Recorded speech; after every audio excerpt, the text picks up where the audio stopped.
All right. Hold on. Wait. All right, I'll do a hand signal so you know we're good to go. All right. And All right. And we are live. The last word with Ebontis. Woo! We got some looter shooters to talk about, man. How's it going, man? indeed we do. It's pretty good. Mhm. Got a workout in this morning, so kind of got the day started right. So feeling good. Went to go see John Wick last night with a nice little early viewing. So starting this thing off positive. Shout out to Keanu Reeves, man. Like he was born for two roles. Well, maybe three with Bill and Ted, but like Neo, and then the the work they do in John Wick. Like I know there's a stunt double in there, and I know he put in some work as well. But man, that is like the ultimate. Like you have Avengers action, which is its own animal of like crazy huge battle scenes, and then you have one guy against the world, and it's just amazing to watch. I saw it in IMAX, so like epic sounds, the guns. So much fun. So I just wanted to start with that to be positive, and also thank you guys To be for. positive. Hey, we just starting it out, but also wanted to shout out to just to thank you guys. So gonna start actually having a couple ads in there. So you guys may have actually seen one in the beginning. So gonna have a couple trying to get a little support for this one. And also I will have a link at just in the description and things like that with regards to the podcast itself. So there's a link where you guys can actually go and help support the podcast if you want to. Never required, but always appreciated. So thank you guys just for all the support coming to hang out with us. But if you want to help support our cause as well, it is greatly appreciated. And thank you for starting this morning out with a follow and a sub. Thank you, Bender, for 2 months as well. So Ooh, kind of getting all the little pre-work out of the way. And wow. So we're just going to basically jump into the world of Destiny 2 this morning because the TWAB dropped and the internet exploded, at least that has any relation to Destiny 2. And I don't even know where to start. I really don't. We're just going to work our way down the TWAB, but this has just kind of turned into basically a giant discussion. So TWAB dropped yesterday. I don't know if it was like 5 or 6. It was before I was getting ready to go to the movie. And then like got a quick brief look and then had some food and then was sitting in the movie just like beforehand, like just ridiculously like not understanding everything that's going on. If you've been living under the rock for about the past 12 hours, things are changing in Season of Opulence is the nicest way I can phrase that. Things are changing. So first piece on the TWAB, yeah, Iron Banner's going on. That really doesn't matter right now because that's really not a big deal anymore. Season of Opulence Sandbox changes. We're just diving straight in, not wasting any time. let's get right to it, baby. Let's get to it. So I'm going to start, and we're going to stop kind of on each weapon as we go through, have our kind of points of discussion, and then we'll kind of, when we get through each piece, so let's see if we can just try and focus on each one first, and then we'll just kind of get to an overall discussion. This is going to be the big topic today. There's going to be some stuff going back and forth, so chat, feel free to be live and just keep it clean. Keep it clean. Clean. Yo, we got to put a disclaimer out after this. Is Keep hilarious. it clean, but I do actually want to see your guys' opinions and thoughts in there, so feel free to chat, comment, things like that. So we're going to just kind of go through this piece by piece. So I'm going to read some of this verbatim just so I can kind of stay objective in reading it, and then we're going to go off the rails a bit. Season of Opulence is on fast approach, and similar to past seasons, some sandbox changes will arrive with it. Last week, we set your sights on a new raid that begins on June 4th, the same day that the new season launches. We wanted to let you know what to expect from the sandbox so you can plan accordingly. The Destiny dev team has the details. For Season of Opulence, several notable weapons are being adjusted. We want to ensure that encounters, raids, and other in-game content, for example, remains a challenge. Some of these weapons have been overwhelming that challenge. Our first choice is to buff underused weapons. But if we continue to push every weapon up higher and higher, it will be impossible to maintain challenging experiences. This is not a full list of changes, but some of the most impactful. So before we get into any specifics, I want to ask, like, right there, just about some of those lines. So some of the weapons have been overwhelming the challenge. Right. Our first choice is, I was just going to say, and this one kind of goes to the next one. Our first choice is to buff underused weapons, but if we continue to push every weapon up higher and higher, it will be impossible to maintain challenging experiences. So what do you think of just those two?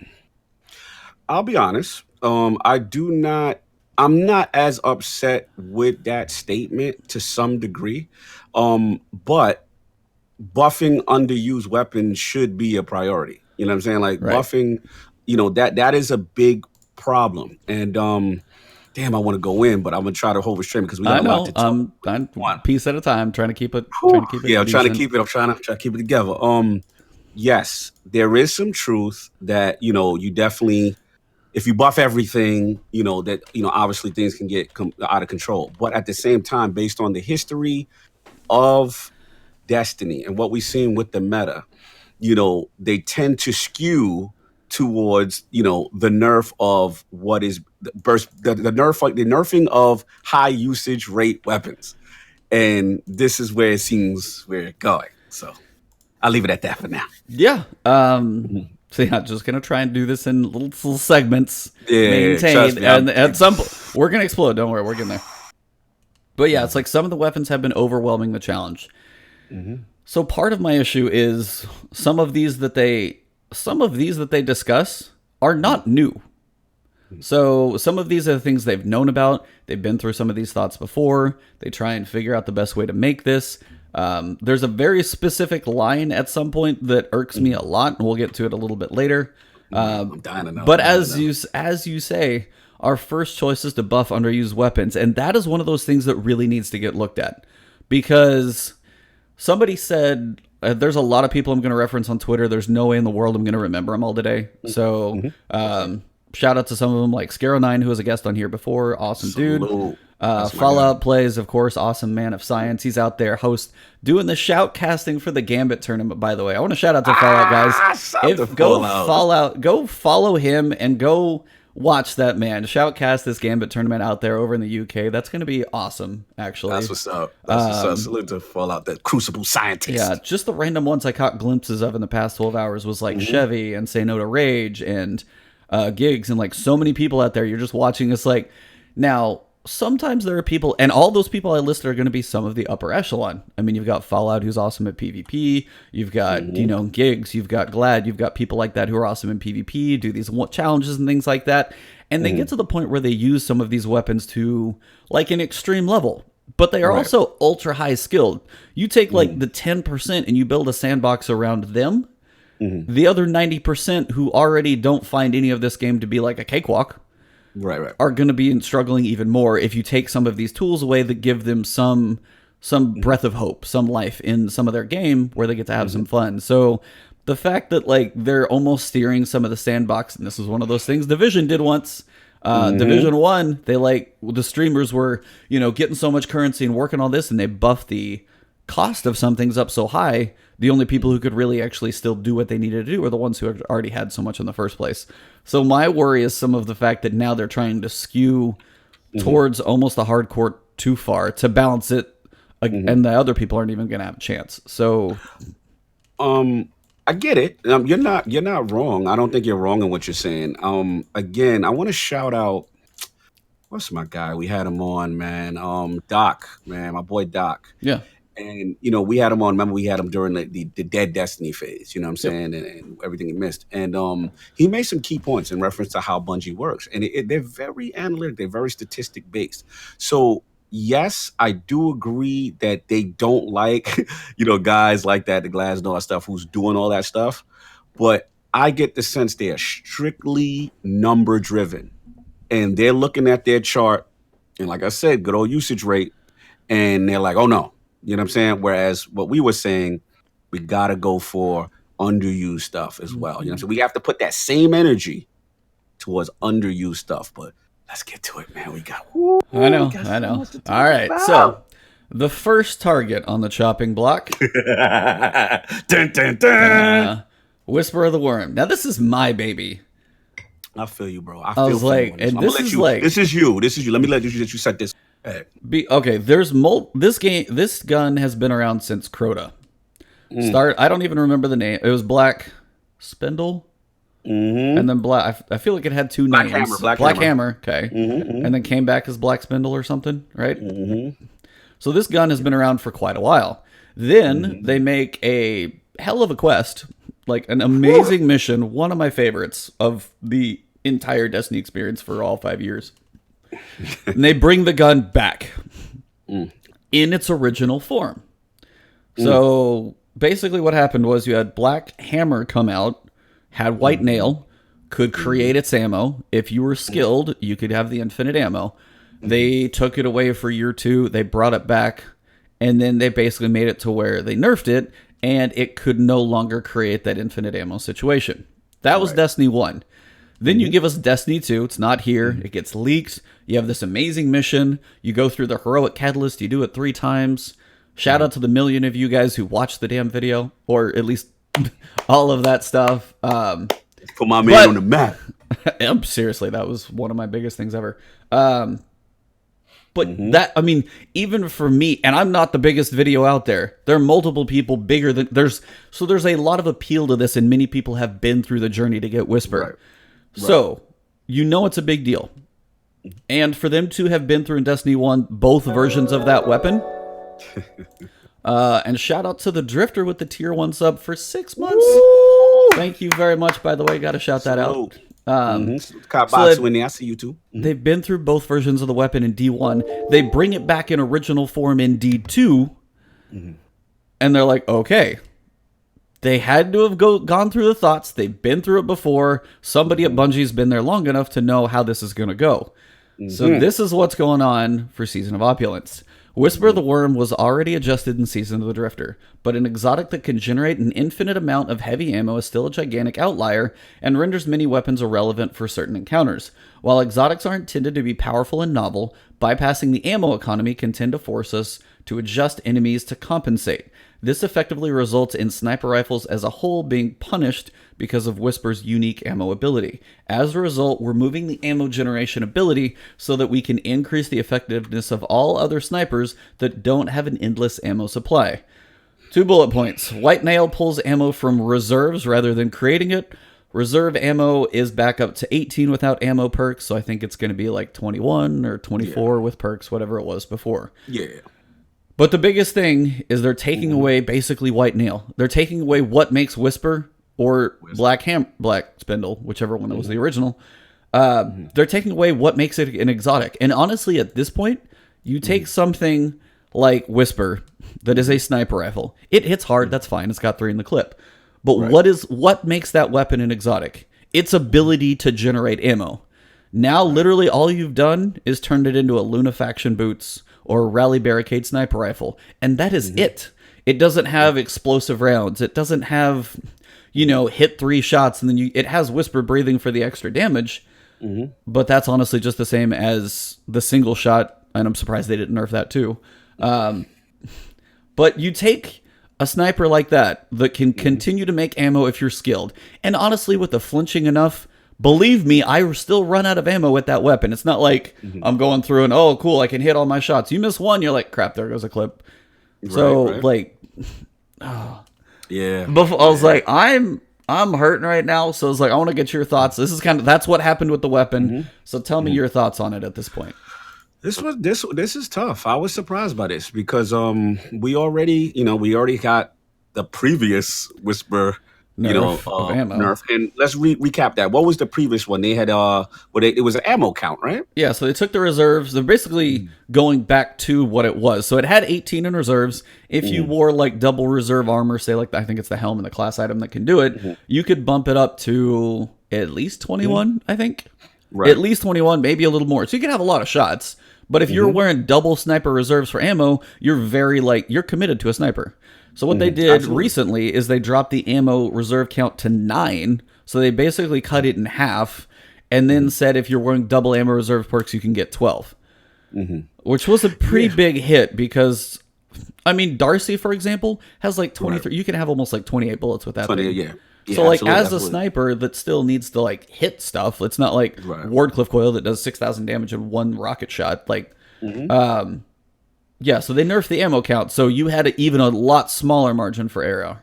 Right. So yeah, I mean, this is tough because again, the way I look at it is also the effort required to get said weapon. Right. This was at its time one of the hardest challenges to get that weapon.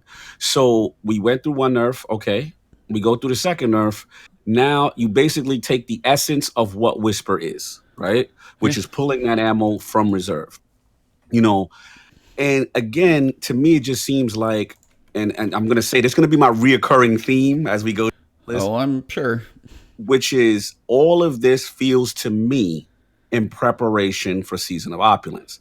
And the vibe I get is besides usage rate, they're looking at their raid, they're looking at whatever their high level content is, and this is public enemy number one.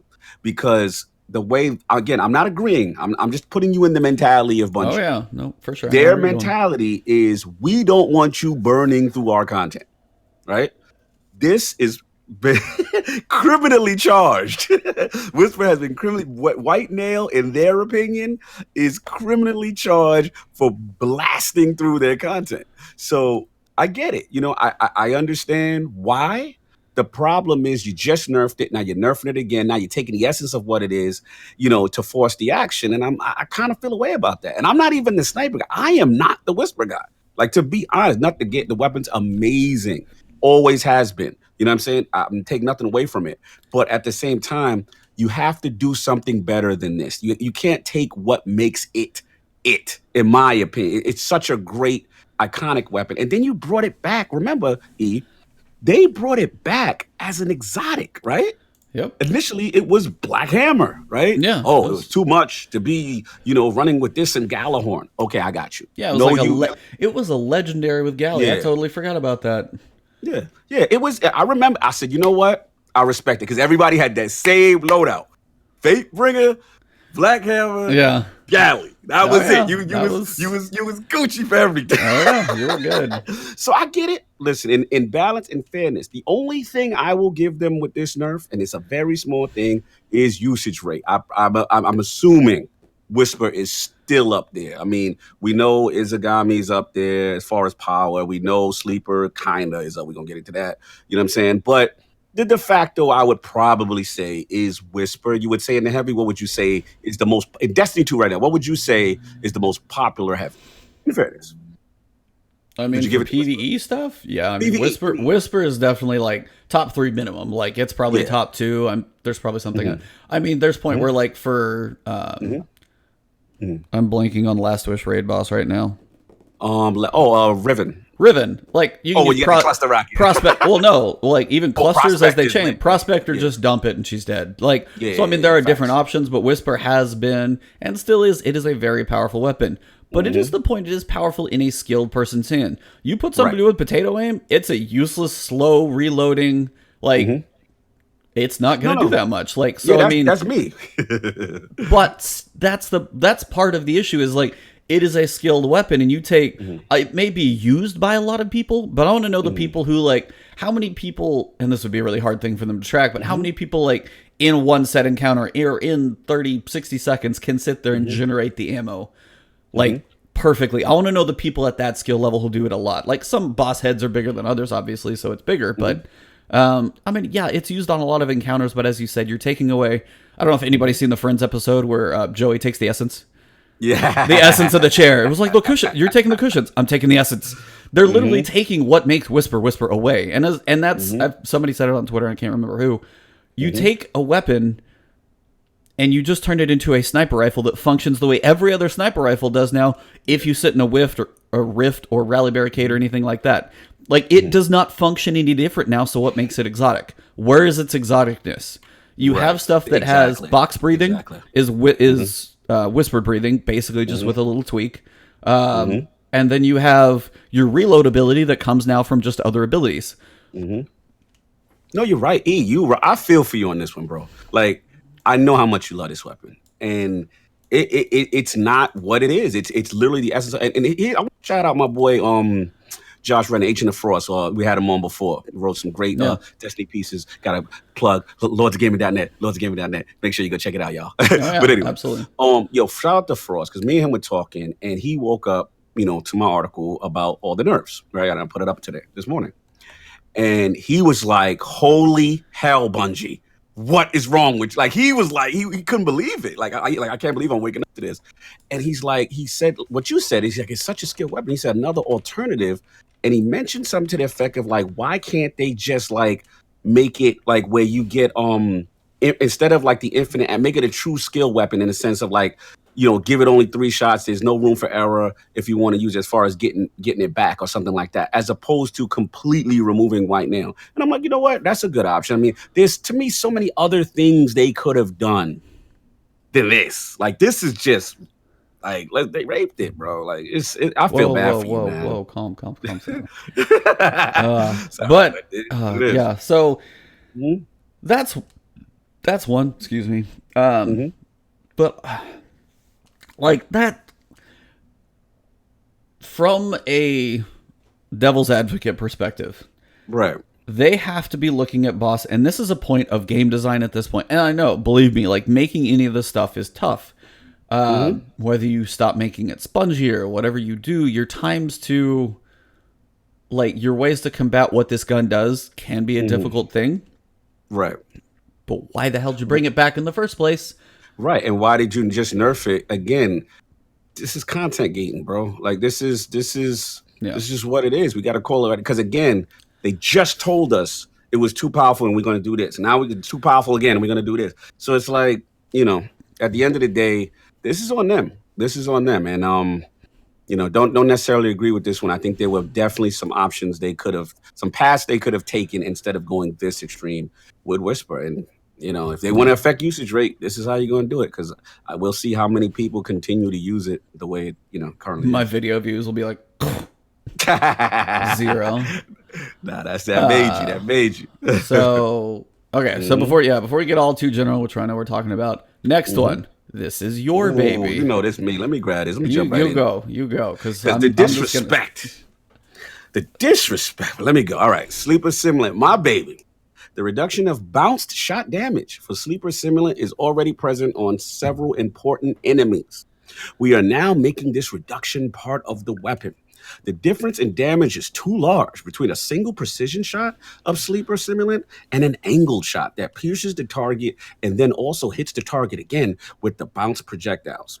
Much like Whisper, we've had to adjust enemies around that potential. By making these changes a permanent part of the weapon, we can get it into a more balanced position. And here are the points. Reduced ricochet bounce damage on boss combatants. Modified precision behavior. Total damage is unchanged, but non-precision shots are significantly more forgiving. I got major issues here. Let me how I feel about Sleeper. This gun is extremely difficult to get. Well, I shouldn't say that in the beginning. I was like, it's more of a time sink. Catalyst. It's a time catalyst sink, is a pain in the ass. Catalyst is extremely difficult to get. You literally have to get all 3 Ikelos weapons, do all this nonsense with the said weapons, do the Whisper thing, get this insane amount of shots with the Sleeper. Listen, who's using Sleeper like that? I'm still shocked, because we just went through the Gambit stuff. Remember? Yep. It got destroyed as soon as Gambit came out. They saw Sleeper, they were like, no. Meanwhile, Queen's Baker running around loose, but we get into that. We're gonna get off that. But at the end of the day, Sleeper, I'm just like, who's using angle shots like this in the community? Like, I don't know about you. Maybe my data is very, anecdotal? Like, I'm not anecdotal. Exactly. Thank you for that. I knew you was going to correct me. That's what I thought. You asked. So here's the thing. Like, I don't know about you. I'm not seeing fire teams running around with Sleeper using angled shots and melting bosses. Really not that, no. Where's the footage at? Like, where's the high tier guys that I'm like, they like, yo, this is what you do for Callus.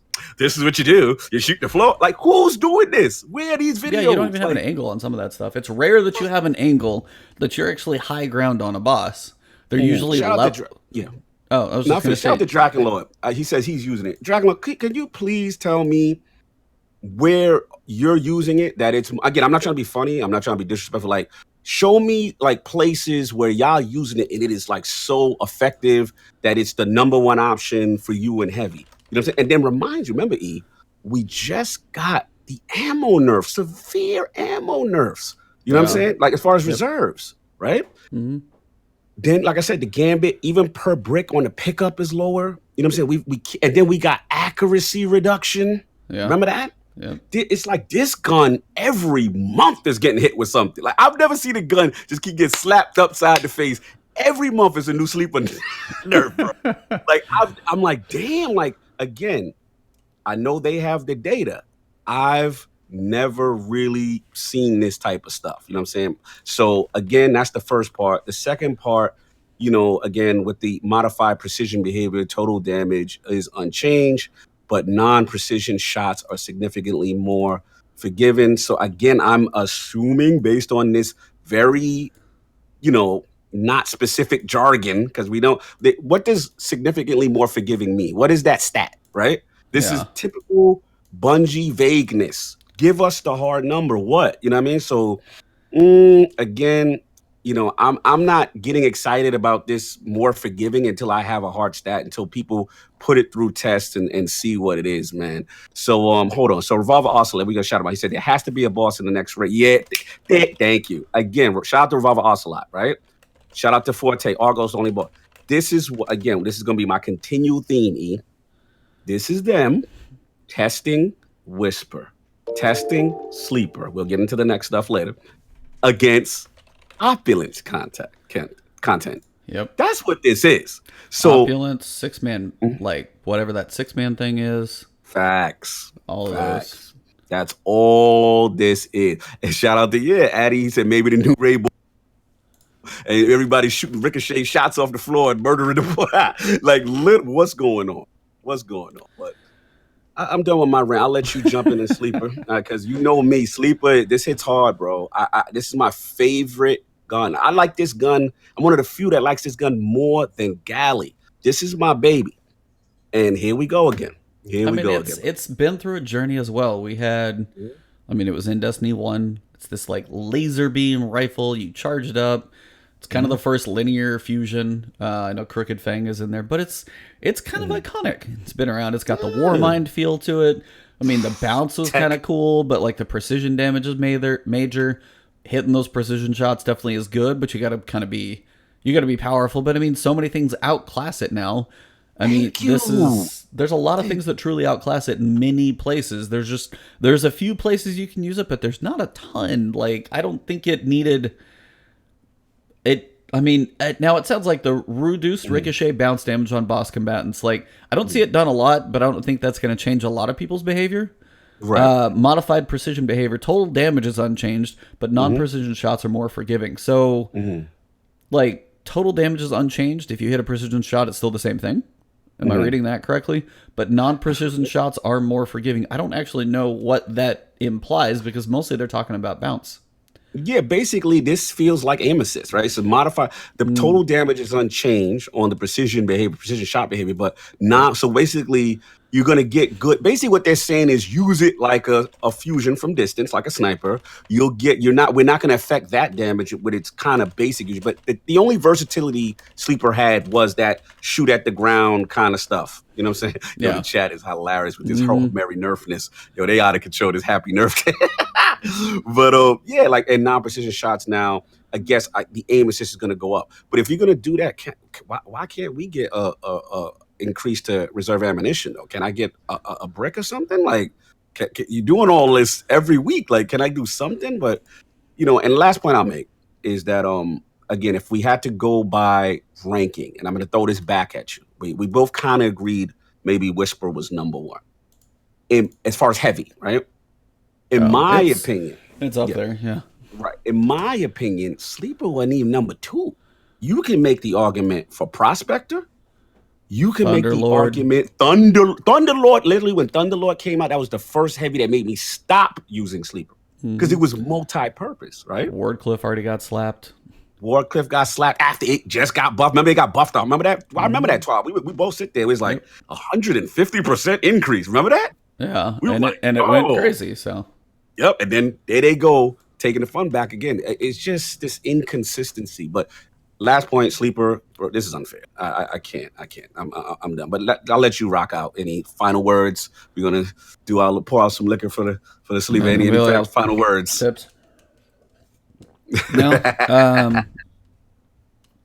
Yeah, so I mean that one, as you're saying, just if you're gonna take the ricochet, if you're gonna take again, if you're gonna take Hmm. something unique about the weapon away, Hmm. don't just strip it of something that makes it cool. Hmm. Change it. And I think that's going to be a bigger discussion when we get farther on with the rest of this stuff. All right. Uh, Can I take the next one as well? Go Because you know nuts, that man. I know. Trust me, you're that's my the one baby. of I'll the let you get lords to in what after here. that. So Yeah, this I'm a lord, so this one definitely, man. Lord of Wolves, which for the record, I just got this week. Literally. Faded Ingram, baby. I was trying to get Arbalest just so I could kind of take a screenshot and just tease you if I was gonna get it. Because remember you was teasing me because I didn't do a recovery. But anyway, Lord of Wolves. Here we go. So Lord of Wolves received a massive increase in damage with the full benefits of the shotgun changes in Season of the Drifter. This made it a lot more popular, but we got significant amount of feedback that Release the Wolves activating on every kill made it difficult to control the weapon's ammo consumption. As a result, we're allowing you to swap between the two states to control the output while also reducing its output slightly. So, number one, PvE damage reduced by 20%. All right. Two, Release the Wolves perk has been reworked. Oh, that's that word you were talking about. Reworked. No longer triggers automatically on kill. This effect is now triggered by holding reload, similar to the fundamentals on Hardlight and Borealis. And then PvE damage and range bonuses on this effect have been removed and replaced with a universal damage bonus instead. Okay. I'm gonna let you start with this one, and I'll tell you how I feel about this. But what based on did you use Lord of Wolves like especially in Gambit Prime? Did you use it at all? E? Is he's gone? Oh, now he sorry, unmuted. muted He's it. Sorry, muted. my, There we my go. bad. My All right, bad. he's back. There we go. Um, Mm-hmm. Trying not to type too much over you guys. No, that's cool. I've seen what it can do, and it can do a Yes. lot. Yeah. Mm-hmm. But it's more like, so the perks we're talking about, shrapnel launchers fires, it's a little burst. So it's Mm-hmm. like a little baby pulse rifle kind of. It's a little Mm-hmm. shotgun, but it's got like 5 ticks to it. But Release the Wolves literally reads defeating an enemy doubles the number of projectiles per burst for a short period of time. Now Mm-hmm. that's cool in theory, but most of where I see this used Mm-hmm. is just like everybody get around a boss and pump damage. You're not defeating an enemy working on releasing the wolves. You're Right. just pumping out a lot of damage. Right. So they're changed to specifically say PvE damage reduced by 20%. They just Mm-hmm. think it's still too powerful. Right. Relief the perk has been no longer triggers automatically on kill. This effect is now triggered by holding reload, similar Mm-hmm. to the fundamentals on Hardlight. So you change over to Mm-hmm. basically what doubles the number of projectiles per burst. Mm-hmm. I got a lot to say on that part. Mm-hmm. PvE damage and range bonuses on this effect have been removed. Mm-hmm. That's one piece, is the range of this Right. thing, and replaced with a universal damage bonus instead. So, are you just gonna like switch over and dump through ammo fast if you want to burn something? I'm like, I Yeah. don't even know how this is really gonna feel until I get my hands on like the Get my actual hands. manual switch. Okay. I can give you an educated guess on how I think it's going to fly. Like, I will say this, and I'm gonna be fair. This is me being fair. When I had Lord of Wolves on console, I know I pretty much operated. I had to wait for it to get on PC. I will say this: when you get released the wolves, it is very hard to control. It gets a little jumpy, right? And you can fly through stuff. So I actually don't mind the tweak as far as doing the Borealis, the hard light, hold button, reload to kind of control that aspect. You know Yeah. what I'm saying? I'm cool with that. Damage reduction. Don't know how I feel about that because at the end of the day, this is another gun that blows through ammo very fast. Yeah. And here's the thing, E. Correct me if I'm wrong, chat. You Lord of Wolves owners. I believe because it's exotic, this is one of the few. Remember, it's kind of like a pulsey shotgun. Yeah. That shotgun reserve perks don't work on it. Correct Actually, me if I'm don't. wrong. Yeah, I was like, I Yeah, don't know on that one. Chat yeah. would have to know I'm better. pretty certain. But let me know. Chat. I'm pretty sure. Like I remember having loadouts with, you know, shotgun, reserve animation, and it didn't affect that ammo count unless they've changed it. I have not, seen it. What's going on, Chris? Covertly, good to see you, brother. That's the thing that it really bothers me. So this one, I'll be honest, I'm not as mad. I do like the tweak with the controlling the release the wolves, but damage reduction is a little much. And I don't see anything, which to me, the real issue with the gun is that it burns through ammo. Yeah, shout out to Halo Barrel. Yup. Reserves has never worked with Lord of War. They didn't even Gotcha. correct the thing that's wrong with it. So it's Yeah. just like, again, like the theme, preparing themselves. Something this gun is in there testing in their activities. And oh boy, Lord of Wolves. That's all I got on it. No, so again, taking something that they're like, hey, we're going to take this weapon that people got, didn't really use, bump it up, make it useful on some bosses and things or close encounters so you can burn some damage. It's too powerful. Again, and then now they're nerfing it again. The change is interesting for how the gun actually works. Again, that's I'll just have to see how it feels. But I feel that's not something I saw a lot, because where I saw it kind of come back into power more, somewhat in PvP a little bit. Some people are kind of love and hate a little bit there. Yeah. But the boss damage chunk, like the only thing they did is just make it weaker against bosses in the PvE aspect, because the automatic switch would not happen.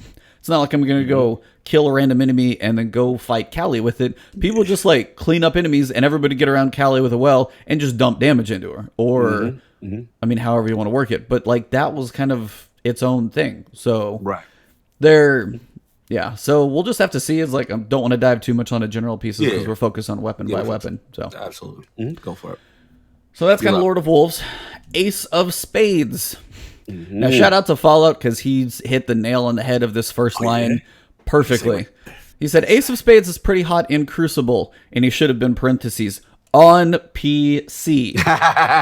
And that is 100% true, because Ace of Spades on PC is like freaking everywhere. I jumped into a little bit of comp. I know you can vouch for that. It feels crispy on PC. It feels damn good. But on console, he was like, it's not there. He's PS4. So it's not there. So you're hitting the smallest player base with this one. Ace of Spades is pretty hot in Crucible. I'm going to add on PC. And has been since its inclusion in Destiny 2 Forsaken. The number of perks on the weapon, combined with the semi-permanent effect of Momentum Mori, gives the weapon too many advantages compared to other weapons. Now that Momentum Mori ends when you stow the weapon, you'll need to make a decision on whether or not you want to keep the weapon drawn and to retain the bonus. So Momentum Mori now ends if the weapon is stowed. That's one. The PvP damage bonus of Momentum Mori was slightly reduced to prevent two-tapping Guardians while Vengeance, One-Eyed Mask, was active, which is probably fair. It's just I agree. Specifically, you need 4 resilience to survive this, which most people in PvP probably run with. Momentum Mori is active for 6 shots. Now, this one isn't quite as tragic. It sounds like it's probably worse than it really is, because they took a little bit of the PvP damage down, but One-Eyed Mask really breaks a lot of things anyway. The Momentum Mori ending when you stow, I honestly was always surprised that actually held. Yeah, me too. I agree. To be able to be like, hey, I got Momentum Mori. Well, let me stow these bullets over here. Let me use my sniper rifle. Oh, if somebody gets close, now I've got these powerful things. But they did. That's one change. They bumped it up to 6 instead of 5. So it's kind of like almost half your clip. So this one wasn't as much of a giant slap in the face as kind of like a wrist slap a little bit. So like take the effect holding on forever and tweaking the PvP damage. This one isn't quite as much. So I don't think I'm crazy up in arms about this one personally. What about you? No, I think we share this one. This is one where I look. This one is fair. I mean, again, as the guy that plays some more comp, I do see, as much as it's not as prominent on PC, when I play comp, Ace is running them streets. Ace is one of the few guns that's always, besides Outbreak Prime. Hey, how you doing? That I see now. Yeah, oh Lord, because that's going to come soon. We'll get there. We'll get there. Yeah, we'll get there. But like Ace is the one I do see. And the thing, because here's the thing, people in the chat, if you're upset about Ace, you got to understand this though. Ace has that intrinsic radar, so you can stay down sight. You know what I mean? Someone can stay down sight on the sight line, down a hallway, and if you on their radar, they got the Momentum Mori holding. While you're stowing, that's a bit extra. I know a lot of, guys running around with that, the one-eyed mask. Listen, I don't feel this one's that bad. I think the weapon is still going to be effective. I'm okay with this. This one, fair enough. We got to see how it rock. I don't know, but I think me and you on the same point. This one. Yeah, so I mean, that one's not quite as crazy. So, all right. Now we get into armor. All right, so I'm Oh going to read boy. all this and we'll talk about the armor and then we're going to kind of go for an overall. Exotic armor. Along with the weapons above, we'll also be making some changes to exotic armor pieces. Primarily, we're paying attention to pieces of exotic armor that grant back super energy. We felt that we felt they are increasingly becoming must-pick gear choices. Orb generation from teammates is meant to be the best way to accelerate your super generation. These exotics are allowing players to bypass this teamwork mechanic by generating a large amount of super energy without relying on players' orbs. Also, because these items are so overwhelmingly strong in situations where players face off against large numbers of enemies, some activities were designed. This is the line I was talking about. All right, break it down. Break it Considering down. some activities were designed considering the use of armor such as Orpheus rigs, Phoenix Protocol, Skull of Daira Hamkara, etc. This means if someone in your fire team doesn't have these super exotics equipped, the activity becomes far more difficult. So I'll get back to that later. We're making some changes to these armor pieces to try and preserve their power fantasy, question mark, really, and still leave them as viable choices for difficult activities without making players feel like they must have them equipped or be at a huge disadvantage. Super generating exotic armor changes result as follows: Skull of Daira Hamkara, Orpheus Rigs, and Phoenix Protocol. That's just a list and a half right there. Now receive super energy back with diminishing returns, making it rare to get back full super. Shards of Galanor and Ursa Furiosa had their super gain caps reduced, in part in parity with other super exotic changes. Gwyzend Vest had its energy reduction from 15 to 8% for killing 1 to 2 guardians, scales up for similar to before when killing 3 or more guardians. PvE energy returns remain the same to before. We're sympathetic about the fact that these changes we make in the interest of balancing combat and game design can be jarring. Understatement of the century. It was important that we have this conversation before you read the patch notes. We know many of you have a lot riding on day 1 season of Opulence. Hopefully this intel will assist you in building the perfect monster killing machines for next season of play. I will give them that they made it early, so those that are working for day 1 at least can try and figure out what's next, because they have a couple weeks to be like, okay, we got to flip everything on its head and figure out what works. The upfront is good. Their choices are a whole different question. So, exotic armor. Your baby first. Skull, man. Yeah, I mean, listen, I'm gonna be controversial. Yo. I'm not upset at these nerfs, but I'm upset at something else. And what I mean is that, like, the reality is, you know how much I love the Reckoning, right? I've talked about it last couple of last words, Yeah. and I ain't gonna front. Your boy running out there getting supers every 5 seconds. You know what I'm saying? Your boy running out there. Void. Shout out to my Void Locks. Rest in peace. Pour out a little bit for that one. We had our run. You know, like, put it this way. Escalation protocol was a joke. Like, I would literally, it is to the point. I ain't gonna front. That is the only exotic I use when I even smell Void. I'm like, I'm gonna use Void today? All right, cool. Let's go. You know what I'm saying? And it was a dope thing. But here's the thing. The problem I have with the stuff is that just during their down phase, remember what we were told? Go fast. We want you to feel powerful. We heard you. Remember? That's what they told us. They were like, we heard you. Your super times were too slow. You know, you're not getting your stuff back. This, that, and the third. And now we want to get you back to D1, baby. This is what it is, right? Yep. And then they gave it to us, and the community rejoiced. Woo, we out here, baby. We out here. And it's just one of those things that is just like, okay. Someone I got a shout out that dude on Reddit who said it perfectly. It was like, this is the whoa, not too fast update. Like, this is the Pulling back analogy. on the reins here a like, little bit. Easy, buddy. We done let y'all run. Like, yeah, they're contradicting themselves so many times. And it's getting hard to defend because, you know, again, in the issue of fairness, yes, it is a little out of hand. I am getting supers back every second. I can solo strikes. Yes, I'm not gonna sit there and act like it's not powerful. I gotta give them that. But again, you just told us you want to give us the power fantasy, right? You know? You just told us that. So it's gonna. Don't be surprised when people lash back at you right now. That's all I'm saying. So I'm willing to see what it do. They saying diminishing returns. You know, it is what it is. But I'm gonna let you rock. I mean, well, out of this list, what was your go-tos? Like, what was the ones that you're gonna hit? You're gonna look at now, like, damn. You know what I mean? This affects me. So I'm a Titan more often than not, it feels like lately. So I watched a lot of this stuff get used, and I was always happy to have it with me, like with somebody else. But for me, the only one really on this list is Ursa, and I've had rare situations. Like, I can go around on the Reckoning, I can hold up my like mobile shield wall, take a lot of shots, and I don't always get it back. Now, when I was using it, like, for example, if there's a whole bunch of stuff firing at you, like a couple tanks and a bunch of ads.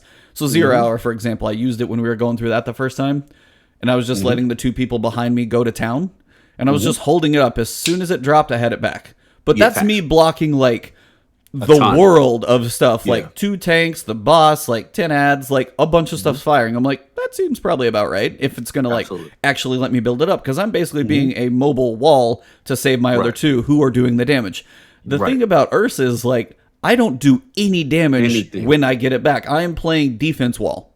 Right. Now, playing a true support role. Yeah, like, that's actually a specific role. Phoenix Protocol. Now, that one's different because you can drop it and still work. So, but I was like, it is one of those where that person, if they drop it and suck, they're not going to get back. They have to get kills during that time. So they still have to put in some work. So some of these are, like, Skull is just like, explode a bunch of guys, get it back. Explode a bunch of guys, get it back. Orpheus Rig. Yeah. Tether hits a lot of guys, cool. Tether hits a lot of guys, cool. Tether. Like, as you're saying, some of these are over the top. Yeah. My issue, and shout out to as well, Crazy Wolf and the Drifter. One, that's a ton of fun to do. Why do we play games? What is our escapist that we want to do? Why do we do this stuff? Why do we take our time to play a video game to get out there and feel powerful? Bungie already makes it hard enough to feel powerful when I can go into patrol and still get killed. I'm level, what level am I now? 700? And I can go walk out to an EDZ, and if I don't pay attention, it's a little harder to get killed. But I can still get killed in a public event if I'm not paying attention. Like, so when you take, like, always balancing to some extent, like to a capped level, and then you take our fun fantasy that you gave us recently and chop us off at the knees, that hurts. The other piece, like, shout out to the Drifter, here's the question. People still are probably going to use these for what they're capable of doing, because other exotics still don't matter enough to be a choice. Hello. Sorry. No, I was like, that's where I'm going is, and this was me back when we started our podcast about a year ago, saying exotics need to feel exotic. They need to feel powerful. You need to make, like, if I make a choice, fine, I'm powerful in this way or this way or this way. Like, that's fine. So if you're going to take these down a little bit because they are over busted, cool. Like, I hate it. Shout out to Rye for 4 months. Thank you very much. Oh, salute, Rye. That's what's up. But if you're going to take away my total fun fantasy right there with those things and nerf it a little bit, give me other options. Take these other exotics, rework those, which we've still been waiting on forever. Give some of those reasons to bump up and figure out why in the hell.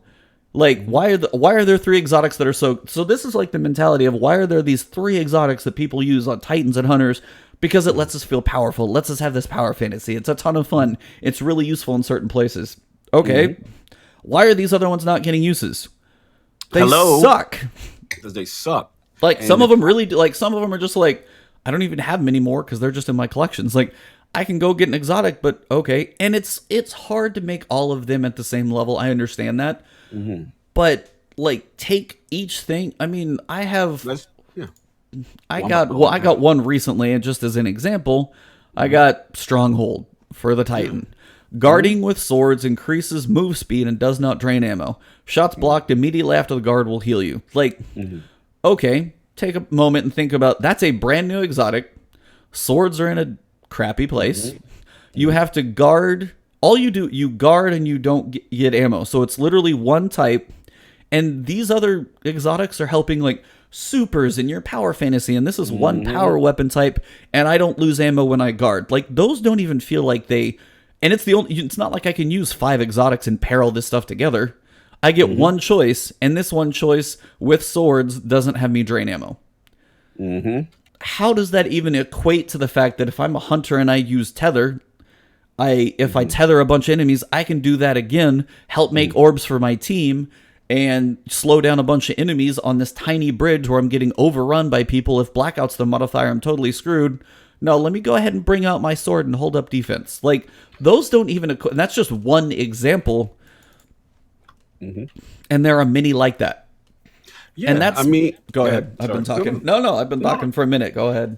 You was on a roll, man. I'm saying, like, I'm just going to use the expression, like, my problem with Bungie is, bro, keep the same energy.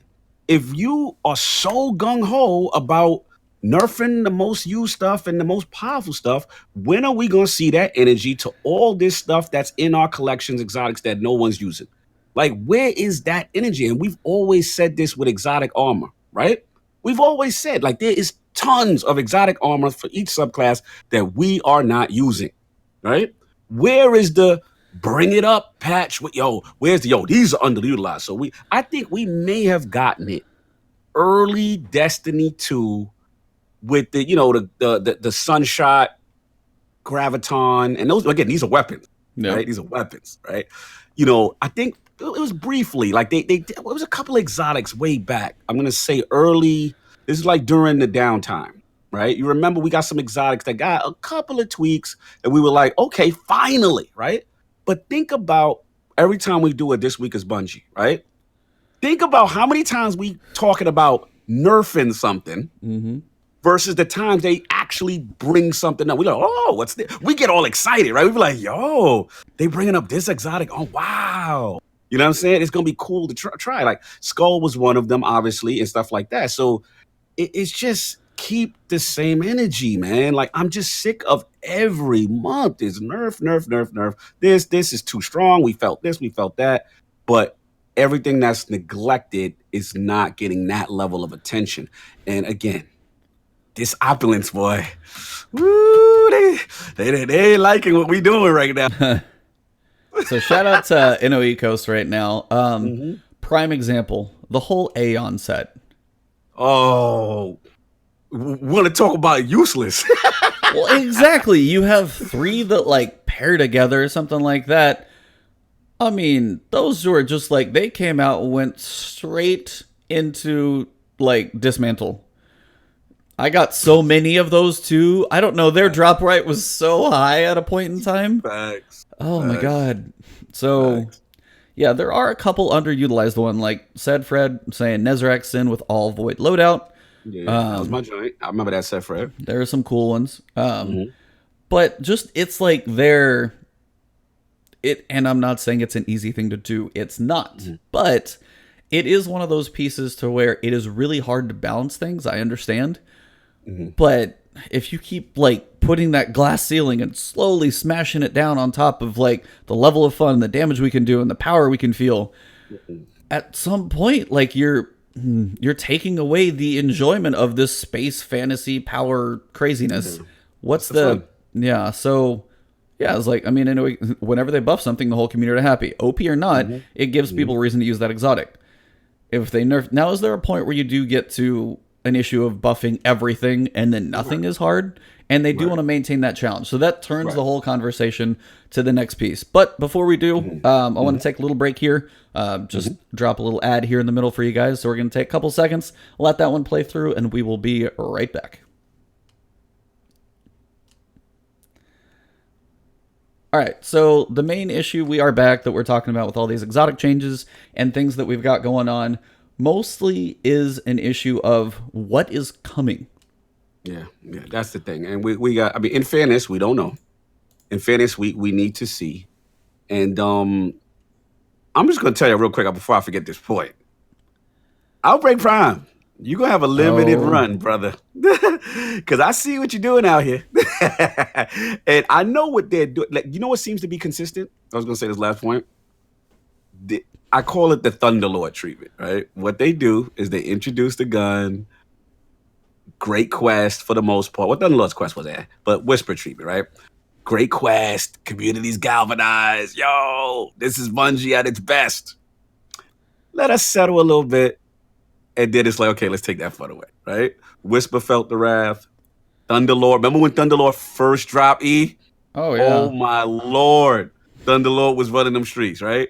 Now it's Outbreak Prime's time. You know what I'm saying? We're seeing what Outbreak there's no doubt in my mind this thing's happening. So I think what it is the vibe I'm getting from this is they giving us like I call it a honeymoon phase, Yeah. I mean, that's a right? pretty damn good way to describe it. Literally. And then they let us rock, boom, boom, and then take the rug right from about. And I know it's coming. So it's just interesting to me when it's gonna happen. To me, it's only a matter of time. You know what I'm saying? But let's get into the next point. But this gonna be this is Yeah. interesting, man. But yeah, it's like, so we've got shout out to Chevy. He said, I mean, his just gonna quote his tweet here. Yeah. And there's just a couple of these. Like, go watch Fallout plays on this. Mm-hmm. I feel like Bungie looks at it, that, and this is what I said kind of towards the beginning, at all the crazy challenges the top tier players, streamers, YouTubers do, and base the sandbox off that. We are a very small part of the overall population, and now you're not only screwing with our fun / challenges, but crippling others. We will find more weapons to use. We will find the new best weapons for different scenarios. It always happens. Plus, we don't know what's coming in Opulence yet. But come on, like that's, I mean, verbatim. Shout out Chevy, very cool dude. Definitely puts in some crazy work on some of his challenges and stuff. But he is of that level where he's gonna spend like a day working on soloing Argos with a class, figuring out things. That's a really tiny pool of people that do that stuff. Yeah. So you've I wanna got no. I was just gonna say, and I wanted to get back to your mention there when it comes to Outbreak Perfected. Because right now, what you can do. So basically, what I could do with. I'm trying to think what I tried it with. Well, I went against Vorgeth. I'm trying to remember. It's a V and M. So Vorgeth and Shattered Throne. And this is just with currently a Titan. So I did a rally barricade. And as those shots stacked up, and I actually had them in a really crappy spot. But as those shots stacked up with, the continued little nanites adding on and the damage getting up there, I did about a third.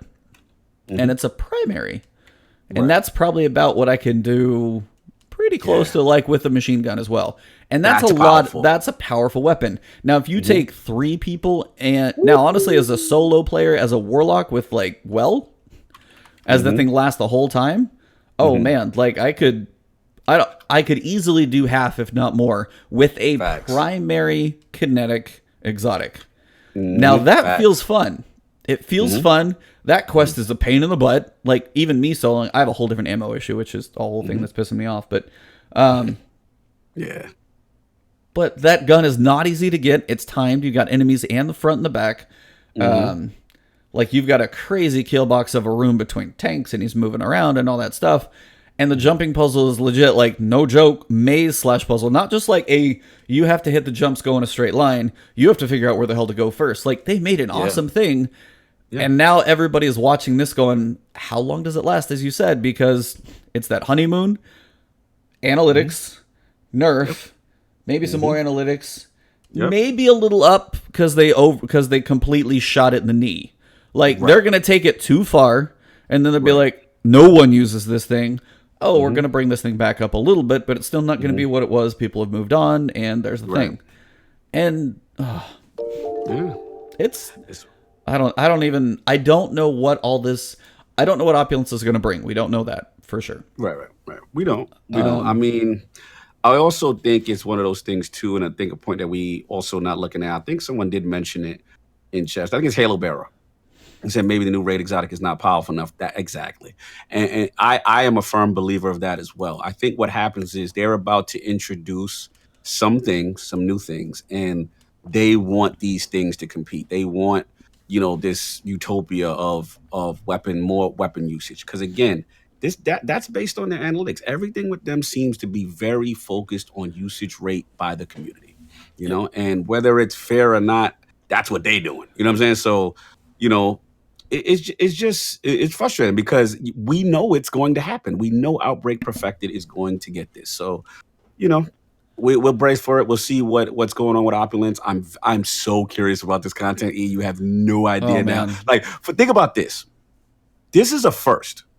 I've never seen such, I don't want to say fear, but like such, yo, we got to control this.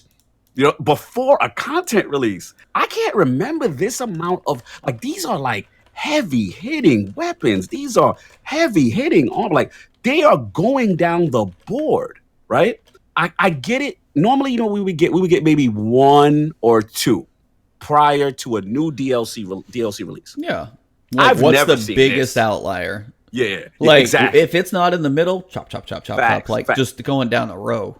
I've never seen. It's like they had a top 10 list, and they put the top 10 list. It was like, all lists. Nope, nope, nope, nope, nope. And I'm just like, man. Again, optics, right? Look at the community reaction. It is so negative right now. People are like, you are literally taking away all my fun builds. It's one thing to get one or two weapons nerfed. Now you're talking 4, 5, 6. Now you're talking 4, 5, 6 exotics. Like, you're literally going back on so much of the too fast update and too powerful update. You know what I'm saying? So that's where they really scare me. This part is just, again, it feels like broad stroke. You know what I'm saying? But what do you feel about that in reference to before a big release like I this? mean, this feels like one of the biggest, like, sweeping changes we've had. Like, I can't argue with that, honestly, because, yeah, shout out to about the last month. We've had some discussions, some heated, like, thoughts and stuff like that. And today we're just like brothers in arms here, be like, holy crap, what's going on? We got to work together. It's kind of like, not in my, oh man, it's, so yeah. I mean, Opulence is going to go to 750. Yeah. But Inoikos also is saying there is a serious problem with this. So if you nerf, he said, it's like nerf to balance design for new content. Okay, so that's the new content.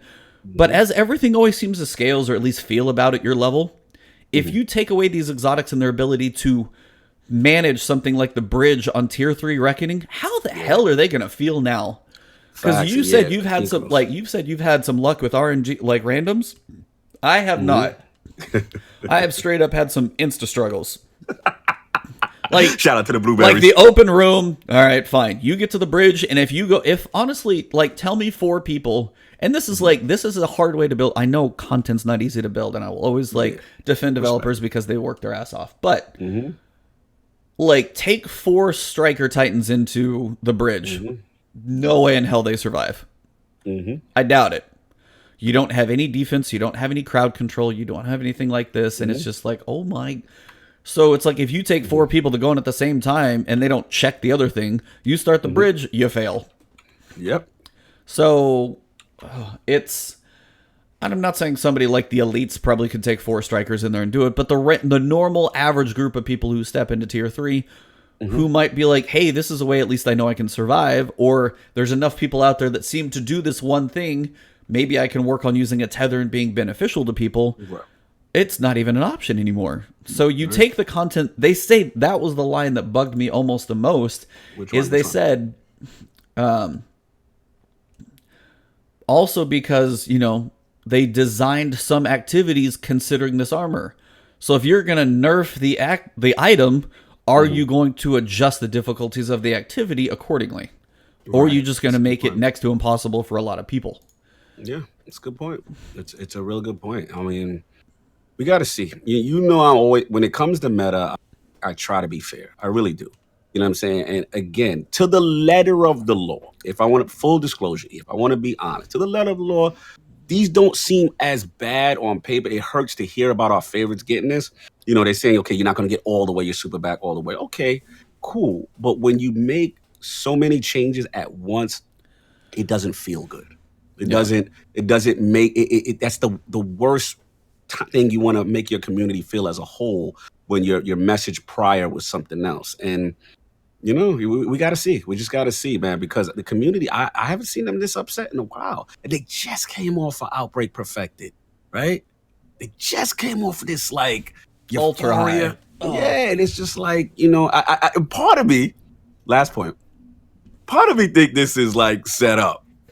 Because it's like, they knew they was going to do this. Oh, yeah. I mean, they've been thinking about it for a little while. Let's get them now while our cachet is good. So we can survive a little bit of the blow, but get creamed. But then we'll drop Opulence and they'll be back again. They'll love us again. Part of me think there's some strategic marketing with a lot of this stuff, but that's just me. Maybe I got my conspiracy hat on too much. But yeah, timing might be a little interesting on that one. But yeah, I mean, honestly, we'll just have to see what comes with Opulence, how these actually feel. Like, I mean, you read the Ace of Spades, it's not too bad. Whisper is the one that's just like, Whisper and Sleeper. Sleeper, I honestly can't tell if it's actually as drastic as it sounds. Mm-hmm. And I know it's like a change, but like from what I read, it doesn't seem bad. Like, doesn't seem to like be as bad. Sleeper is a straight up nerf. I mean, or not Sleeper, Whisper. Whisper is a straight up slap. And that's one of the ones that Whisper's for them bad. Is an outlier. And the issue with that is like, if they ever worried about that ever being a thing, the quest is cool, but put another weapon at the end of that quest. Seriously, don't bring it back because you've been through it before and they didn't learn their lesson. Yeah, facts. Like they brought it in. They're like, oh, it's too powerful. It makes all the bosses easy. Let's nerf it so it doesn't do this. Hey, we have amnesia. We're going to bring it back with all the perks and how it had original. Oh, it's too powerful. It's like, we've been down this road before, identically with the same weapon. And how that's probably the one that hurts me the most. Yeah, you're right. There's inexcusable for Whisper to go through this because you literally was scared to bring Whisper to Destiny 2, right? You're scared, you're terrified to bring Black Spindle, right? And you brought it back in this specific way and you told us. Remember, they gave us the reasoning. We made it exotic. We did this. We did that. This way it won't be out of control. And here we go again. So I agree. Out of the list, and I'm asleep, Whisper by far got it the worst. By far. You know what I'm saying? So, yeah, again, it just optics, man, messaging, all of that counts, you know? And we got to see. Opulence better be lit, yo. Opulence better be lit. Well, not going to have to wait long for the raid. That's for sure. We'll get that thing in 6 hours. I will be interested to see like the strategy. It feels like if you've got 3 characters, save all your normal bounties. We're like, hey, you've got 20 bounties to turn in for Ikora. So start saving as much as you can there for different places. Dreaming City, you can go through there and save up. You know, you can have like the 8 bounties saved, so you instantly get that one done. You can technically save like an Ascended Challenge or whatever. You can save, like you can... Ascended Challenge I wouldn't do, but you can save the 8 bounties to turn that one in. Go do Blind Well. Go visit Marasov's throne. Go Shattered Throne's going to be active, which is weird. Shout out to Pyro because he was actually saying it's like, so they're closing both raids before, like when it launches. But Shattered Throne has just as many drops as Scourge. And you could, a good group can burn through that probably just as fast as a raid, if not faster. So there's a lot of places to get powerful gear. That's what I was like, 715 probably feels about right. And then eventually we'll get up to 750, and maybe tier 3 is going to feel easier. Maybe they're testing this, like maybe they're like, okay, so at 750, tier 3 Reckoning isn't quite as bad because the delta of damage coming in versus going out, you're going to feel a little more powerful. You probably don't need your super all the time. Right. The crazy horde mode won't seem quite as nuts. And it's just like a whole lot of questions. But as you said, it's the feel of what this does to, and also it's the fear of what it does for other weapons. I think is kind of the biggest issue is like, you've got Luna and Not Forgotten that got their hit recently. I watch most people who do solo videos because they get ammo. I'm gonna be so burnt out. Okay, just a random side note here. My issue with ammo right now, and I did a lot of testing with this. Shout out to Yagami. He's been in here before in chat. I have an issue right now, and like other people don't, which is a weird thing. Like my account or something, or I don't understand what's going on. I will go through a social space and lose my heavy ammo. Like if I go hit a rally flag, I can go to another planet, to a strike, to start like the Reckoning. Like I can go to the hall, I can load into a raid, and my ammo counts don't change at all. Not one change at all. So everything's like cool. So it's like if I want to go hit a rally flag and then go start up a solo Nightfall, I'm good. I don't have to pass through a social space. But if I go to the tower or I go to the farm, and anybody who's listening this out there, tweet me, hit me up in my YouTube comments, something, because I do want to know if anyone else experiences this. I will go through a social space, and then I will go into anything else after that. Go back to a planet, go to the farm and load up 0 hour, go to the tower and load up a strike. If I go through a social space, my heavy ammo loads as a default. So I'll go from like 400 bullets in Delirium to 100. I'll go from Thunderlord having 240 to 75. I start those activities with my heavy ammo getting hit in the face, but not my special. So strange. It's specific to that. I wonder if it's a specific load. What's your like? I've changed loadouts. I've changed emblems. I've changed characters. I've uninstalled and reinstalled the game. Oh wow, you really went there. I'm trying. It was a weird thing. I took Yagami with me. I'm the fire team leader, and at first he was actually keeping his heavy, but losing his special ammo going through the farm into 0 hour, which was bizarre. Okay. I got out of his party. We did it separately. He kept everything. I'm still losing mine. I've tried different characters. I've done different social spaces. I've gone to the farm, to the orbit, to the farm. Like, it doesn't matter. I lose it. So, if anyone else is experiencing that, please hit me up on Twitter. Hit me in the comments. Let me know your experience, because I am very curious about that, because it's a weird thing that started happening Wednesday after reset, because Tuesday I was fine. Still working on, my couple daily reset things. And then the morning I was doing before I went to go take a class. And then I came back after what would have been Wednesday's daily reset, and it started. Yeah, and since then, I can't get it right. No, go ahead. No, I would. It's definitely a problem, and I think I can't pronounce it. Inokios. I can't pronounce Inoikos, or Inoikos. I apologize, brother. He made a good point. The heavy finder perk. Oh, that's also still like question. Yeah. So inconsistent. You know what I'm saying? It's so inconsistent. These are things that there's no rhyme or reason to how many bricks you're getting and stuff like that. And that's why I invest heavily in scavenger perks, because just in case I get more, if I see it, you know what I'm saying? Literally, you know what I'm saying? But shout out to why my vault is broken. I have scavenger for everything. Yeah, me too. I'm scavenger, bro. That's my joint. Like literally. But you probably hit a Bungie support now. That sounds very weird. That's very strange. But that also Inoikos brings up another thing too. Like heavy ammo, and this is what kind of got me into questions and looking more, but they were I didn't see any mention about people have asked to say, is there a way to get a raid banner spot in 0 hour? Because the role you go through, say you're like a group, you're trying to do it like the normal mission especially, but either way, even the heroic one, because there's a lot of attempts on this one, there's like multiple keycard tries, like all of those things, you still need the way to be able to work through it. They're not nerfing machine guns, at least let me get me the ammo there. But to the path you go through right now, if you want to start it optimally, take your fire team to a planet, hit a rally flag, load into the farm, which is a social space, and now due to loading times and the way like their system builds like a new instance of the farm, it takes me like a minute or two just to load into the farm, and then 25 people load in at the same time. I've seen that, and it's just like, oh, okay, there's a new instance. Then you go in, and then you actually finally get to start the mission. If you fail and you don't take yourself to orbit before your time runs out, like you're trying to do it, you have to go back to the farm, then load to a planet, hit the rally flag, load back into the farm. It's so like time consuming to play this new piece of content. Yeah, that's a bit much. Like I thought they would have learned some type of lesson. Like, why'd you put it in a social space? They take the heroic and they put it on the map. If you've played it once, okay, let me go see it on the map too. Yeah, it should be off of that. I think it's one of those things where they're trying, in their defense a little, they're trying to utilize underused spaces. Nobody's going mad to the farm. No. That's what it is. But it probably, I don't know if it's a server issue or a network issue, it just couldn't handle that capacity now of everyone just going there or something like that to that effect. And I think they just didn't take into it. It feels like they didn't take into account that kind of effect, after last episode. That's what I got. Yeah, which, then you've got the perks, of course. Taking armaments, fallen absorption, those types of things to get the grenade energy back, or fallen armaments to get those things. But if you don't raid, or don't raid enough, or the people like, shout out to Pyro who raided 60 times or something before he got his 1,000 voices. Yeah. What if you raid like 30 times and you don't get that one mod?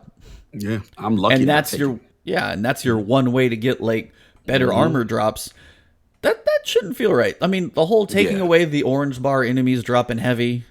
Yeah. I mean, maybe not all the time, but maybe every like 2 or 3, like to a point. They have a whole heavy weapon slot, but they're always afraid for us to use it. Yeah. They don't like us running wild with these weapons, man. I mean, they want heavies to feel there, but you build content that requires us to use heavy to either run it fast enough Right. or to be able to like do the damage you need to. Like outside of Outbreak, which feels like if you work together and the nanites can actually stack some damage, you need the heavies to be able to do. I mean, why do people do Scourge? You're not going to go into Scourge and be like, all right, everybody pull out your... I'm trying to think of like a crappy example or something like that. Pull out something questionable. Well, I don't even have exotics that matter anymore. Like the quality, or everybody pull out your two-tailed fox. Or, I mean, which is kind of a fun thing to use, but it's like, 57 Scourge clears and still didn't get Anarchy. So it's just like some of the drop rates and things like that is kind of weird. It is. Do you, let me ask you this question. Do you miss the days of purchasing those heavy synths? Hell yes, I do. Oh, I would give like, I would give up something to get. I would give heavy ammo synths. I don't need primary synths because I can never delete those. Oh my god, stop giving me those. They're all over the place. Yeah, but like, I mean, a 5-minute cooldown, or or if it's just a synth that I can buy for like shards, and I can start my heavy ammo when I start a mission. Cool. Like takes 20 minutes. Like a cooldown on it. Like, I mean, something like that. The raid banners are cool for encounters. That's actually a really smart thing they added in there. But if it's something like a Nightfall Strike, or it's something, so I don't always have to go hit a rally flag. If it's like 20 minutes, that's most encounters, 15, 20 minutes, something. It's long enough that you're not going to abuse it, but you can at least start an encounter fresh and things like that. Heavy ammo synths would be a godsend right now. I would be so happy to see those back. The OG. I remember those days. And that's one thing. Shout out to Shackle Shotgun on Twitter. Just the collection of all the Destiny news. She watches Twitter. She watches Reddit. She puts it all together, which is cool. And Cosmo saying, hey, it's like they're taking the feedback, like ammo synths, a raid banner in 0 hour, like those things people want because it is annoying to go out or go in. It's like, the idea is like, I'm either at the farm or I'm in a ship, and if I start a new encounter, why don't I just take a full set of ammo with me? And theoretically in lore, like, I'm going through a social space that has like, hey, I'm going to swing by the armory and load up my ammo clips. Hey, I'm in my ship. I'm going to grab my ammo clips before I start the next thing. I should just start each encounter full on it. Like, is that hard? Like, whatever your reserves are, just start full. Because I have get that though. They're not trying to hear it. I'm telling you. But I'm like, but I can do it with a rally flag. I can do it every time with a rally flag. I can get full ammo for a public event, which is the easiest thing in the world. I hear where you're going. And they're okay with that. I don't think they're okay with it. I think what they realize is again, I'm putting you in the mind of a dev. Well, In their mind, they've made a mistake. We're not supposed to be giving them this. So again, making artificial difficulty. Let's just call it what it is. Yeah. It's artificial difficulty. They're taking a space and saying, we want to simulate a struggle by handicapping you of this power game. You know what I mean? And then as you go along, maybe you get it. The problem is that's really the problem. It's too much probability. There's no certain ways to get it. They took away the yellow bar automatically dropping. They took away the heavy synth. They took away all these things. And again, I'm coming for you a little bit. This is what happens when you try to stretch little content. You create artificial difficulty when they don't put their all necessarily in the content. You're trying to stretch it. You're trying to hold the community off. Stop, community! You're doing too much. Nerf. Oh, too many supers. Stop. Oh, it's literally like all the things overcooking on top of the oven, and they sitting there trying to shut it off. That's what it feels like to me, and they got to do a better job. That's why I cannot wait for Opulence. I would, because clearly they have things in mind for us. Yeah. Oh man. But I mean, yeah, it's like, so a raid banner can start each encounter in a fight, max ammo. Every single attempt you're maxed. And that was a fairly recent addition. The raid banner started, where did they start? Think of Forsaken, right? Yeah, I feel like Last Wish they actually put that in, which is amazing. Last Wish is the first time I ever seen it. Yeah, I was just like, what's this? So why can you start a fight in a raid, which is meant to be one of the hardest things, and I can't load into a strike the same way? Because a strike can be timed. Like, if they did that recent enough that that's an issue. Yeah, thank you, Halo. It's Last Wish, yeah. Like, if a recent raid and Forsaken is something they added a raid banner, there is no reason I shouldn't, like, load into a story mission, load into a strike, load into 0 hour mission, just full ammo. Now, mine's a glitch, which is weird, but I still shouldn't have to go hit a rally flag if my ammo works correctly. just to go load it again. Like, that's the part where I have the issue is you set up the hardest content to have a full, everybody gets a full run every time. And they've made that in there. And then you won't do it for other activities. That's like a bad consistency piece for me. And that's one of those where you're saying, artificial difficulty is because, shout out, by the way, on my key light's just freaking out. So if you see my it's like every so often I'm like, it's the club in here. It's like, oh, you popping. It's back. There it is. So yeah, if you're not watching the video, these are on YouTube by there as well. So shout out to the YouTube channel. But yeah, on Twitch. So that's just a consistency thing that bugs me. The more I've had this ammo issue, the more I've been thinking about it, which is just digging me far and farther into this hole of depression. So it's just it's this weird struggle. So yeah, no, it is, bro. You preaching. Listen, I'm with you. I think you are completely right. It's just inconsistent. It's inconsistent. Just you can't have it in this, but you now don't have it here. It's just come on, get it together. And that's meant to be the pinnacle of all activities. 0 hours meant to be a hard mission, but a raid is definitely one of the hardest things they ever build in the entire game. And you get a raid banner every single encounter. You have jumping puzzles in between, but every single encounter, hit the raid banner. It's 5,000 glimmer. They know people have a buttload of glimmer. It's fine. So, it's hilarious. So, yeah. At this point, the Whisper's gonna hurt. That one's definitely gonna be. But you take the essence away, but that one still bugs me. But yeah, we just have to wait and see. They're gonna be talking. Season of Opulence is gonna be coming. It's 2.5 weeks away, man. It's not that far. It's close. Not that far. So, yeah, if you're starting to work on prepping, if you're starting to save what bounties you can, try and get things in order, trying to have your raid team ready. Now, 2.5 weeks. This is your time to start planning, to figure it out. Because it's a 6-hour run. You don't have to take that long off.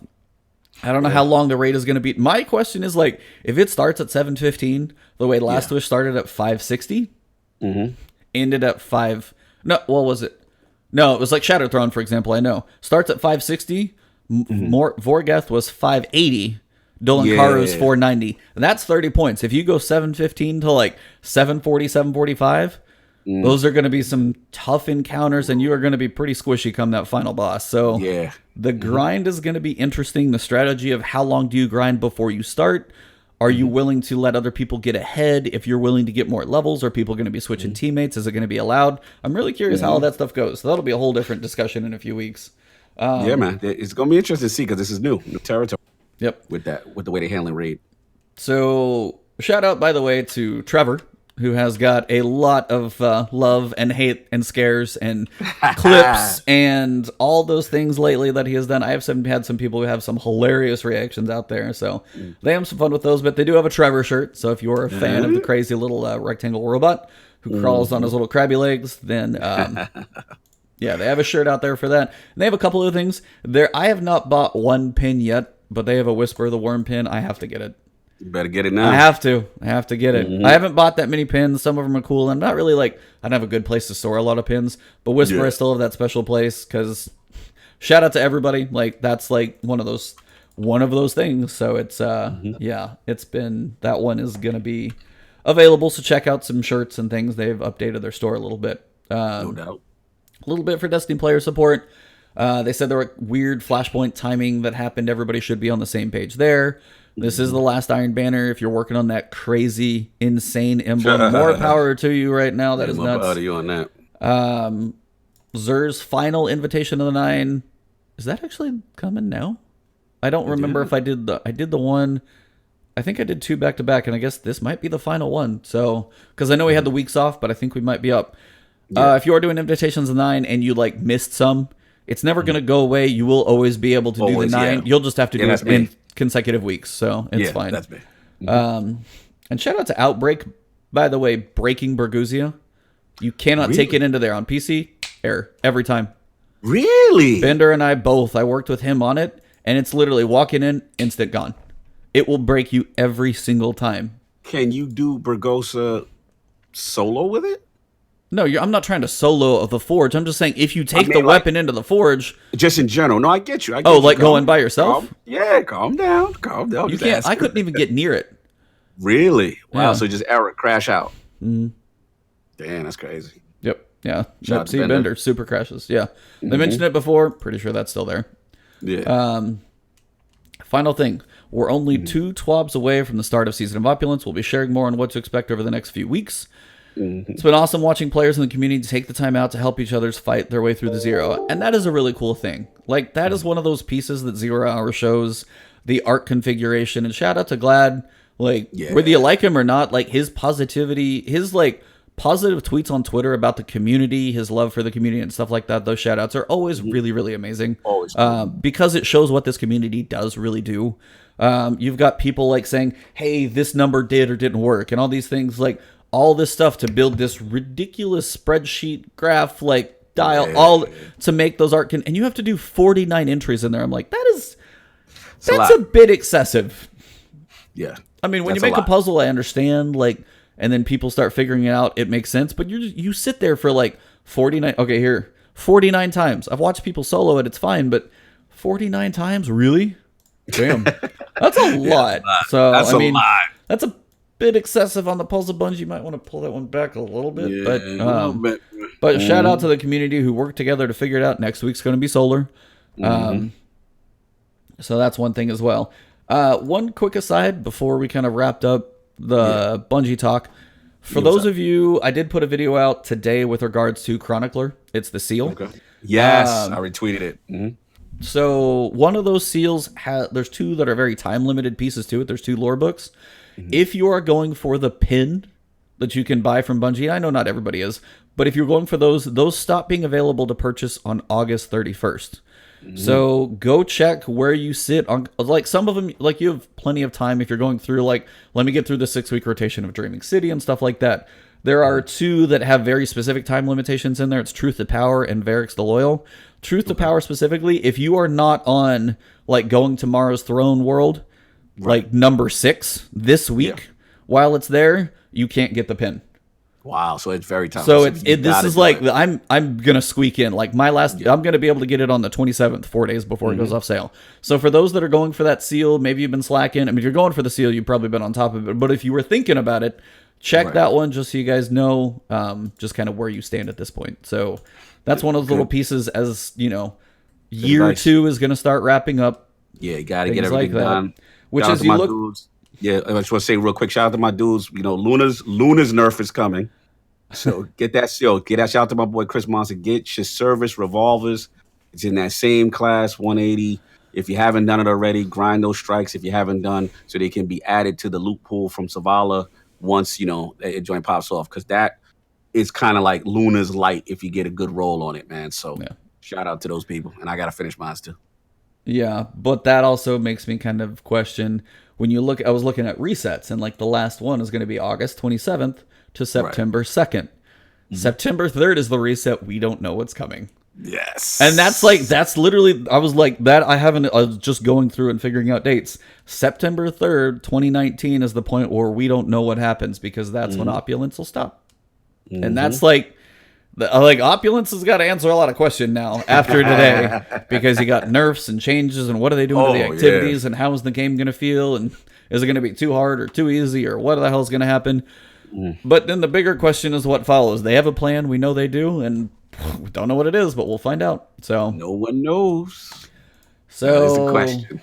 Yeah, definitely an interesting 12 hours. A lot can happen in 12 hours when you definitely blow up the internet. I woke up, I saw your tweet. I was like, he's like, the last word is going to be interesting. I said, uh-oh. I said, oh, boy. Oh, man. Yeah, so gonna be fun. Yeah, so, yeah, E3 is coming up. Yeah. E3 is coming up in a few weeks. We don't know if they're going to tease anything there, if they're going to do their own timing before, probably after, because I think literally you're going to have like season launches, raid, E3 the next week, like all that's going to probably encompass that first week. And then we'll probably get a calendar, but yeah, somewhere in there we're going to learn. But I don't imagine they're going to let E3 like swamp them too much. And then we'll figure out what's next. But I got a feeling they got to say something, because a Season of Opulence, they all tend to be a little front-loaded, like with what we get. Yeah. Like the Forges start, okay, you've seen the Forge, okay, you get a couple more. Okay, here's the Reckoning and Gambit Prime, and you'll get a couple different levels. We're going to get the raid, the 6-person matchmaking thing is probably going to come like late June, early July. that's kind of my assumption. Guess is when we're probably going to start hearing something as to what comes next, because they can't wait for like too long. They can't go another be like, they can't be 2 weeks before like they've been with the annual pass, because we know we're still in the annual pass. They can't wait that long for people to be like, hey, I wonder what the fall holds. So my assumption, like July 1st, Guardian Con's right there. I don't know if they would quite drop it there. That would be a it feels bit early. crazy. Yeah. So I assume there's going to be some stream or something they'll do, and they'll control the message. But that's kind of the timing, my guess, for that. So we will definitely see. But shout out to another game. Woo! Our other game, because at this point, this is a 2-game podcast for the time being until things change. What happened to that third? The Iron Man simulator will be on the back burner for a little while. So that's just, it's going to, well, yep. Well, no, you know. It's like they got to go do their like Loot 2.0 thing. So Division 2 dropped their raid. Interesting. So it went live for me at 11. I was trying to literally drive home and watch. I was literally like glancing at my phone on Twitch, watching people like work it as it was like live. They, from what I saw. What you saw? Tell me. Give me your feel. The raid of the Division dropped. Like, so before the raid even dropped, they dropped a bomb on a lot of people. Yes, let's talk about that. So there's one piece when it comes to your messaging to a community. Sometimes Bungie may like drop bombs like this, and expectations may be a little weird, but they've never like plastered anything on an advertisement before that said, hey, this will always be there. Matchmaking, they said, and they have an infographic of it, matchmaking will be in every activity at all difficulty levels. It flat says it. I didn't know about this. That little infographic is out there. I've seen it many a times. Trust me, if you Google it, people pulled that thing back up really fast. Ooh, they got caught with this. Ooh. Yep. Now, this brings up two different things. If you watch this raid, randoms would have failed, just like in Destiny, where there's a reason they don't do it. Like, Bungie has held to their guns and said, they'll do the guided games of like 5 people who can train another. But if you go matchmaking in a raid, like people can get up in arms about it because the marketing said, hey, it's going to be there, and they expected it. And they only gave you like literally 24 or 48 hours to say, time to find your fire team on the internet or good luck. It was fast. They got to get 8. They got to get 6. They got to get 8. Like 2 full. It's hard enough to find 6 random people. Now, if you got a fire team of 4, but you play with a group, you're like, maybe we'll pair up with another 4. You got to go find them first. You got to be in that actual paired up matchmaking situation. Like everything in that game has matchmaking except that. So that was like a crazy thing. But if you watch this raid, you would not want to matchmake into it. I'm going to say that right now because they put some cool mechanics. Now, I didn't see every encounter. I missed a couple, catching different streams, some people farther ahead or certain things. But from what I saw, you cannot do this. It is a straight up raid. You cannot do this without communication, talking, certain people filling different roles, different loadouts coming into it. No way in hell a random team would be able to do that. You have got to communicate, and they made what I saw for a first raid for Division in the world of based of like realistic Washington D.C. They did a cool job. I'm honest. I'm watching the encounters like the first fight. So spoiler warning if you don't want to see it or you're gonna go play it, fine, because I'm doing this from watching people on Twitch. So there are ads around, and Snaldo, believe me, I'm sure you'll correct me, but the general idea is you have one main boss dude in this like kind of first encounter, which was what held up a lot of people for a while that I was watching. He's got this like chest piece that they have to shoot. It pulls aggro to him. If it's green, it causes him to heal, so you got to keep that thing managed the entire time. There are like mini guns on a couple sides of the room that you would have to pull him to, but then turn him around so they could shoot the mini. And I was watching Shifty 5 do that for a little while. She'd be on the minigun. They'd like, whoever would aggro would run towards the minigun. So he's over there, like kite him over, turn him around, and then she'd throw the minigun on his back, break him, get him to kneel. Then you could put some damage into him. He'd stand up. He still get this giant thing, and if you're near him, you're going to get squished. and then he'll stand up. You got to make sure you manage the chest plate for his healing. There's ads going around. There's different pieces that like stop the heal. I'm like, I'm watching the first encounter, like, damn, like they made it an encounter, and like from what I saw, like the communication was real. The gear check, the gear score was up there. Yes. The mechanics were. I honestly like just watching that first encounter from multiple different people, watch them figure it out. It had a cool feel to it. Salute Ebontis for coming all the way around, man. I had to hear so much raid slander from about being a tank in the room. Salute. No, I mean, no, that was salute to you. That was Your Division slander was 1's epic. incursion. Your slander about this raid was Club time. Wait, Club time. You're the club. Listen, I gotta. I need music. I'm just dancing to nothing over here. There it is. We're back. I'm proud, man. I'm proud of you, man. Because listen, I'm with you. I mean, I came into this thing very low expectation. Very low. I said, one, there's a lot of things, in my opinion. Again, remember we had this discussion as Destiny guys. We have raids in this upper tier, and there's iconic moments. I have to understand this is a different game, different setting, realistic world, and 8 players. So I'm sitting there like, I don't know. We got to see, right? And the thing that literally made me smile was people communicating, was people saying, hey, wait a minute, do this, you go here, I shoot this, you know what I'm saying? All right, spin them. Like, I shout out to Marco Style. I was watching one of his, you know what I mean? And they got to what I think is like the last encounter. And PD wants credit for this raid. I don't know, but he must be talking to you. He wants a lot of credit for turning people around. But anyway. But yeah, like at the end of the day, it was just like cool to see that in Division, because I give you this, E, like everyone's greatest fear was what you said, right? Initially, which is we're gonna be in a small room, there's gonna be a tank, like the first incursion.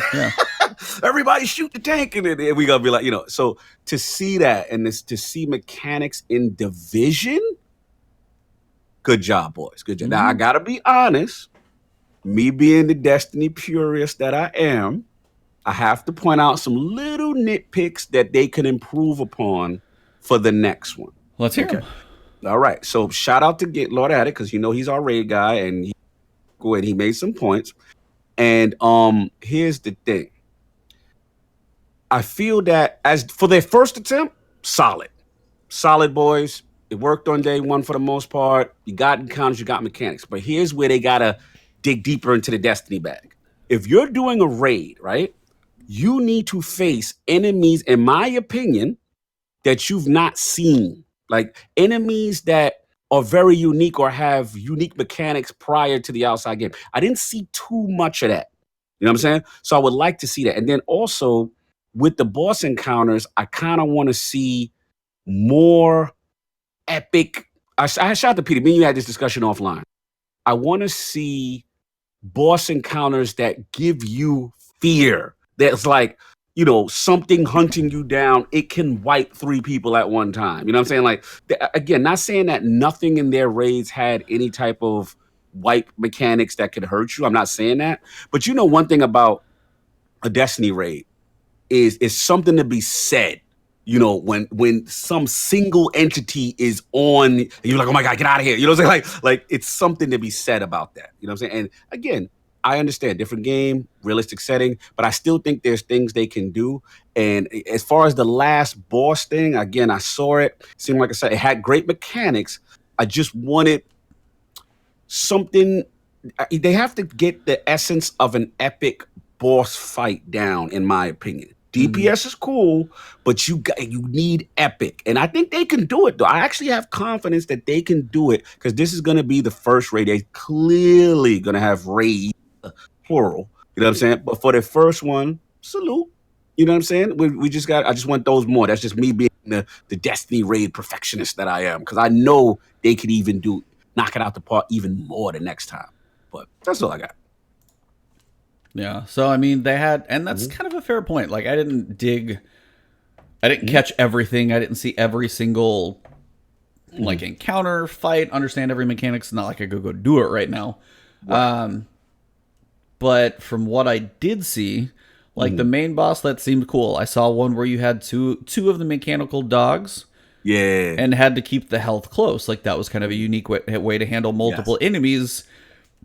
And they've kind of done stuff like that before in Destiny, where it's like if one pisses off the other one type thing. Like so I mean that was actually kind of cool. The little bar was actually pretty obvious as it moved and what happened if they got out of their ranges and stuff like that. So I will say from what I saw though, if you, and it's one of those things in Division that I think too, their dependency on cover is so important. Yeah. Your feeling of squishiness is, I mean, I know you're one dude and I know it's kind of realistic, but like people just would be like, I'm good, I'm dropped. Like, there's not like an overshield or this level of like, hey, if you do, it's like if you get hit by like one of the wrong guys, you're toast. Right. And it's very unforgiving in that. I got to talk about the elephant in the room. I want to shout out Tassie. I don't know if you saw his latest article this morning. Haven't yet. All right, here's the deal. Apparently, only PC has beaten the raid. Oh. No one on console has beaten the raid. So we know they have a unique approach where it's not like Destiny where you got a kind of power level. You get there. But see, Tassie makes a great point. And what he's saying is it's just different. I'm not going to say it's wrong. I'm just going to say it's different in the sense that Destiny players, we used to, we got to be of this light level, I guess their equivalent of gear score, and then we'd be able to tackle certain challenges. With them, it's like, you have to have this kind of build to do damage against elites, and you got to have this kind of build. And if you don't have those kind of builds, even if your gear score is whatever, you are not getting past encounters.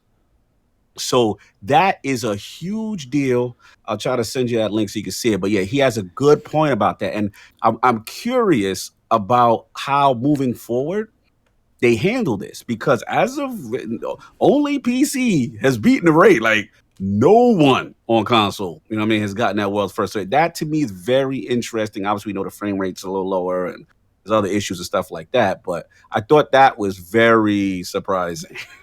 I mean, the struggle it's real.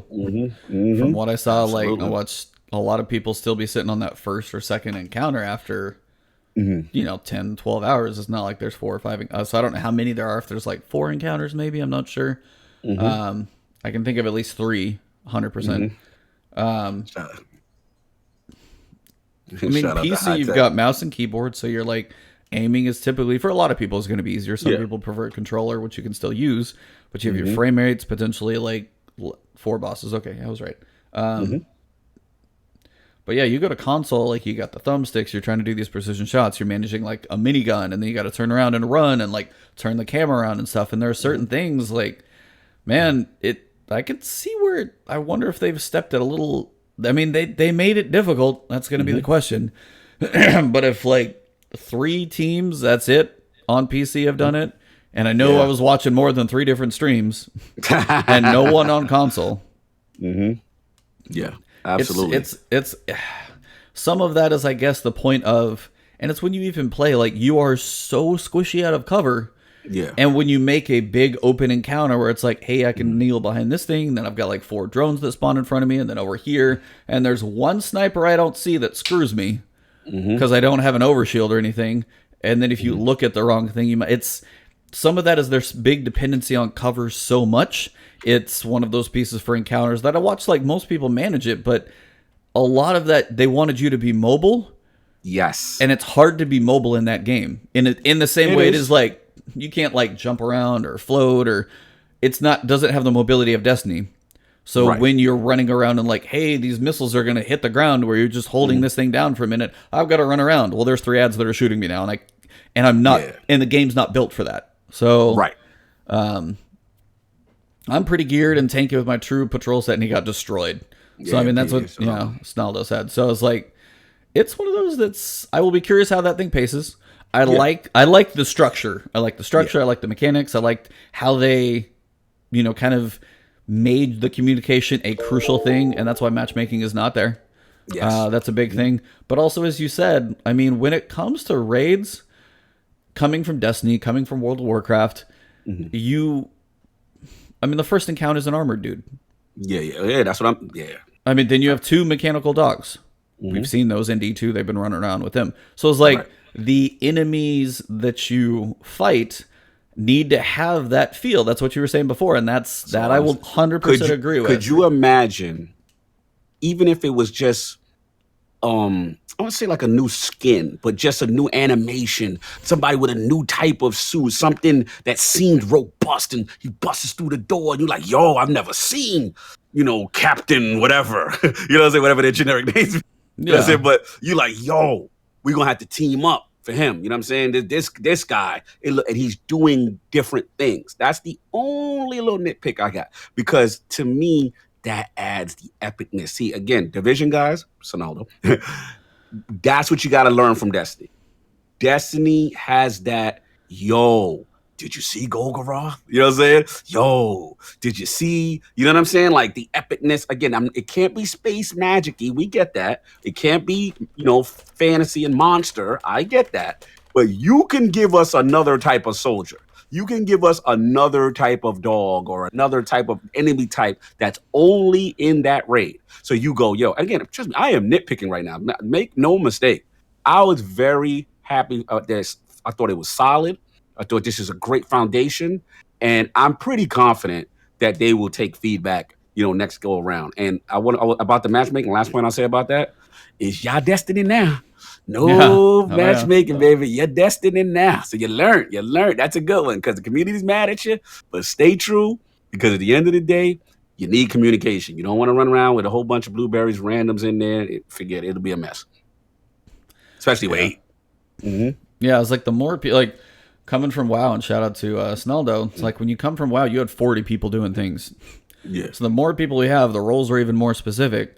And it's just going to be, and you said a couple of the fights are very much based off WoW fights. And I mean, if you're going to go learn, if you're going to try and at least implement raids into a game based on a game, WoW's the best. I mean, they did some of the most epic stuff of all time. Destiny has done amazing things too, but when you manage 40 people and still make them talk, that's a hell of a feat. So I was like, if they're going to learn from anybody, they definitely looked at the right source, because that crap's awesome. So, but yeah, it's like, from when you see in the trailers, there's like the big floating helicopter.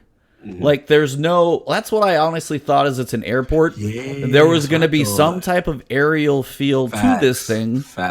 That was going to be either, get the helicopter, get it to where like you do enough damage or something like that to this thing. It has to land, and then something gets out, like a 2-phase boss fight. Something like that's the unique. You can stay on that military field. I mean, it'd be kind of hard to have a helicopter crash, which would be cool animation. But then like the guy gets out, shakes off all the rubble or something, and then he's in there, gives that something unique to it, as opposed to armor dude, 2 dogs, armor dude. I didn't see all the last one. I know the last one has like, it's like, looks like kind of a mini little missile silo. You shoot the little vent, shoot the little thing here. They threw the grenade in, shoot those. Like there were certain targets they had to shoot, which was actually kind of cool and specific. But I don't know what happened after that. If there's like a guy that pops out somewhere, if that's literally the damage you do to the boss, like that's it. It's weird. I don't know. Right. Or could you imagine like this, like even like, maybe stopping the enemies from like launching some rocket, or like stopping, like, for example, could you imagine like a plane or F-16 like coming down, swooping through, making a run and saying, all right, this is the F-16 phase, y'all, get out the way, hide, get behind it, you know what I'm saying? Like, somebody steals. Yeah, like there's a point where, I mean, there are very telegraphed mechanics in any game for a boss fight. This is a very telegraphed, like, hey, it's like, it's lining up, like somebody does a laser, and what does it say? The boss like laser tags an area, and between him and this area is where like the bombing run will go, and everybody's got to move outside of it. Something like those are things they can do later, and kind of a cool thing about it. But that would be your way to take away from shooting the armored dude. Exactly. I mean, the mechanics, moving the guy, or just the first encounter that I watched more in depth than anything else. I mean, it had definitely that raid feel, the communication, the teams working together. You guys have to manage ads. I'm built for more elite damage, so I'm going to work on these guys over here, so I kill the ads. I'm probably maybe squishier, but the minigun works for me because that's my build more. I've got the raid heals. Like, you've got teams and roles and stuff and cools like that. But yeah, it's like you want that uniqueness of like each. I mean, still one of the best is Taken King. Oryx comes out from underneath your giant platform and is like the size of a small ship, and you're like, holy crap. Like, some of the best like little gifts are like seeing Trevor for the first time is people seeing Oryx, like, holy, those moments are. And in here you're like, okay, what do I do with this armored guy? Like that doesn't. Yeah. It is still based in reality, and it's hard to get to some of the sci-fi. But like, Mm-hmm. what if the little things you had to shoot was like somebody like drives through the airport wall in a tank? And then you got to hit like, okay, sir, first we got to hit the treads. Okay, you do that. Then the gun goes and like he changes weapons he uses and things like. Then you destroy the tank and then he comes out different. You know, you can get bombastic still in that setting. I agree. I think that's a great analogy with the tank and you know, a bombing runs, a plane, and you can still do epic things. And I think the potential is there. This is a good first start. You know, again, us guys, Destiny guys, be like, okay, that was cute. that was cool. Apparently, you know it's pain in the ass, though.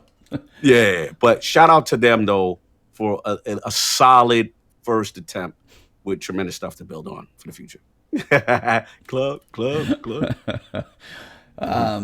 But yeah, honestly, I wanted to say hats off to those guys. I know the raid got delayed, but they did come out with a great first swing because they haven't built something like that before. I mean, granted, you know, they hired on people. Have you done raid encounters before? Anything, whatever game it's from, to understand those type of mechanics?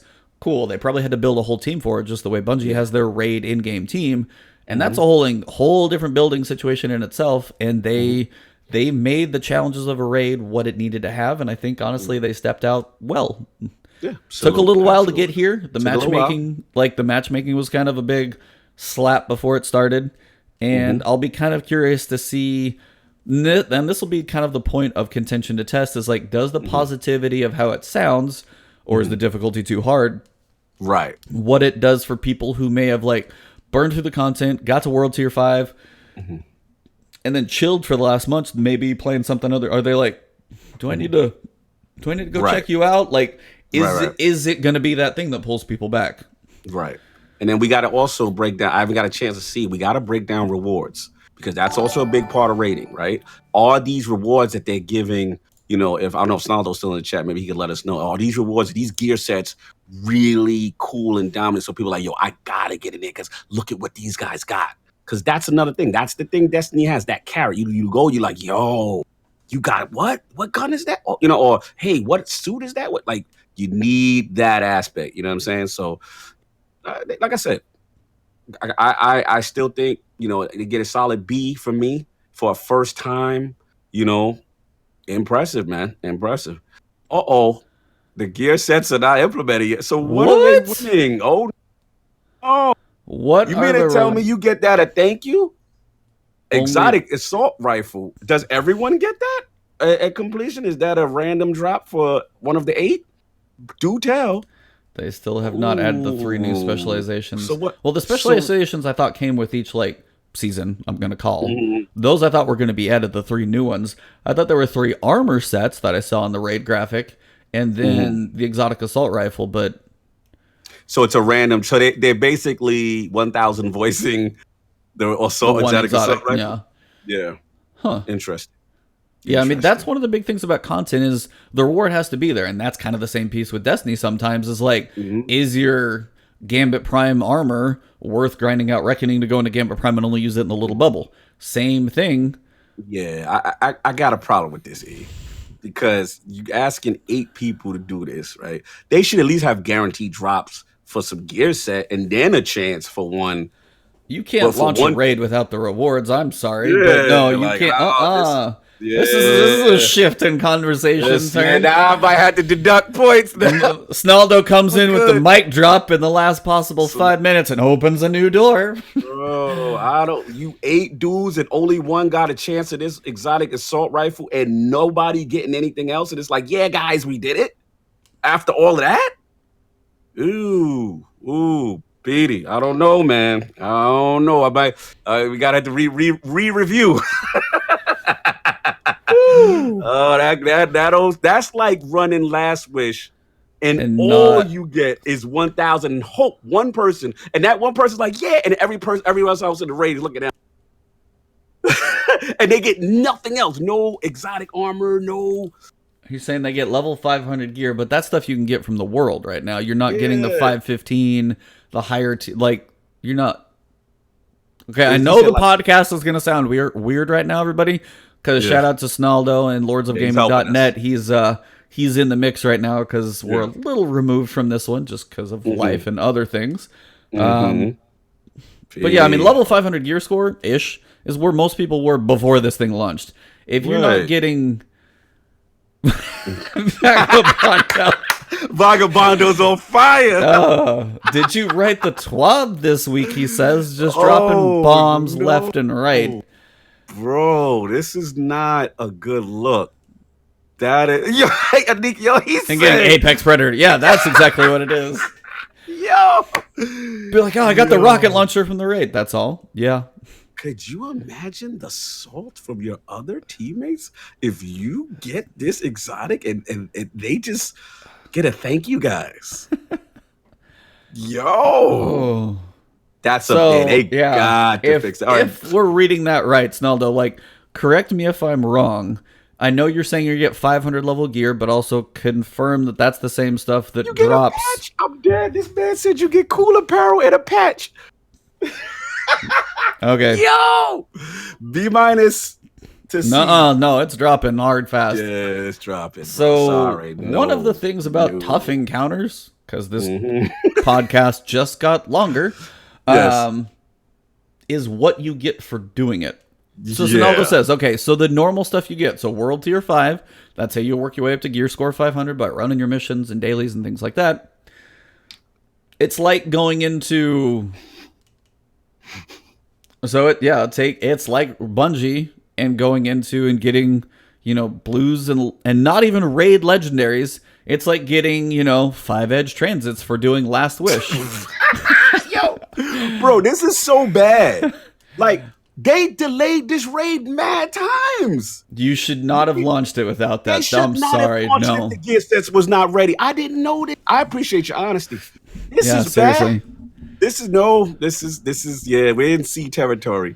They cannot drop a raid with the gear for the raid is not ready.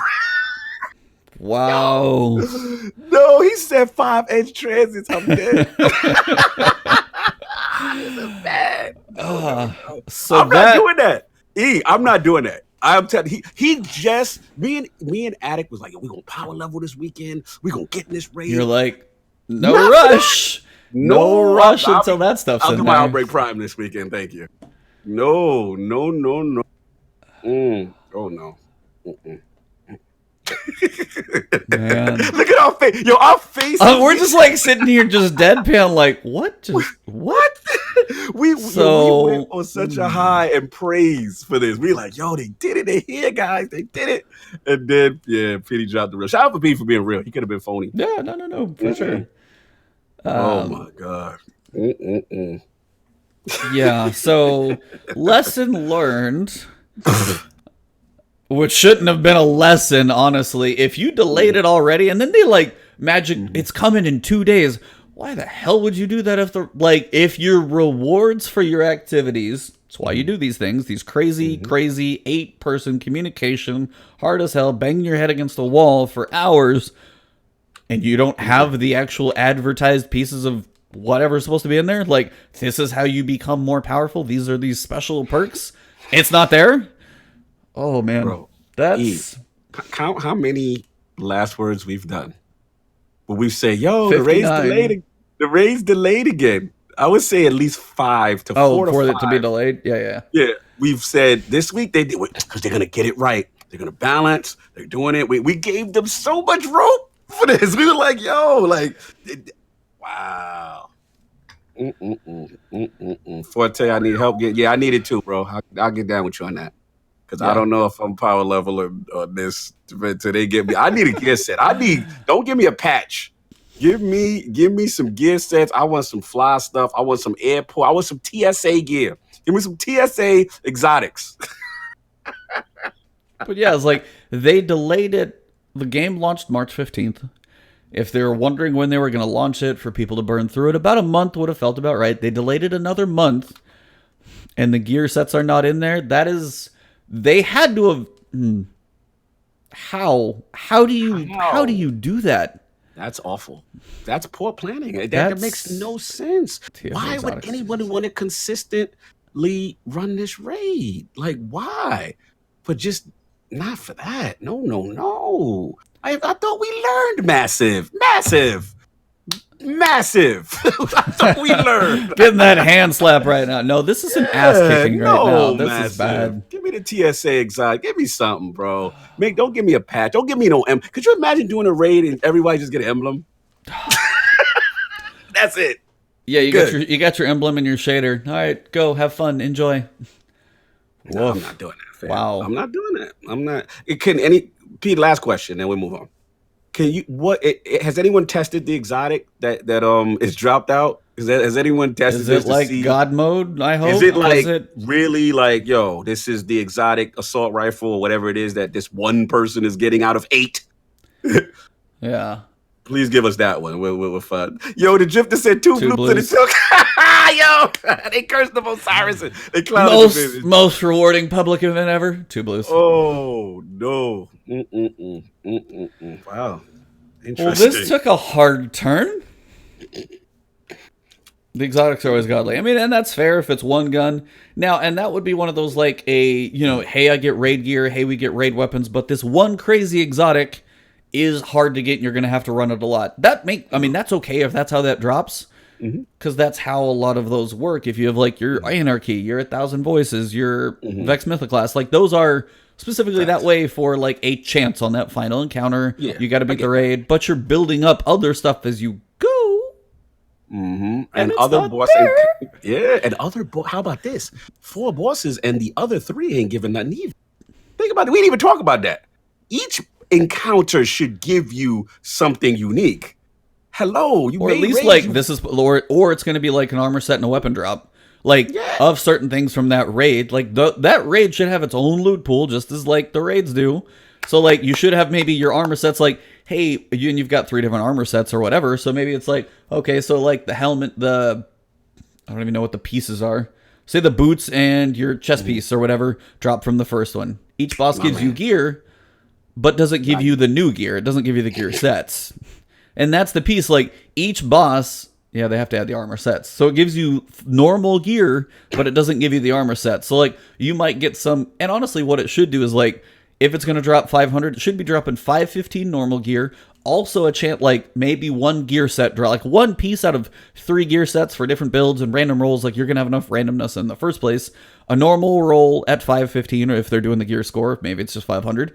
Then maybe, like, the gear set roll. A chance at, a couple different weapons from, like, the whole raid could be random. Oh, man. Yo, Vagabond don't go in there.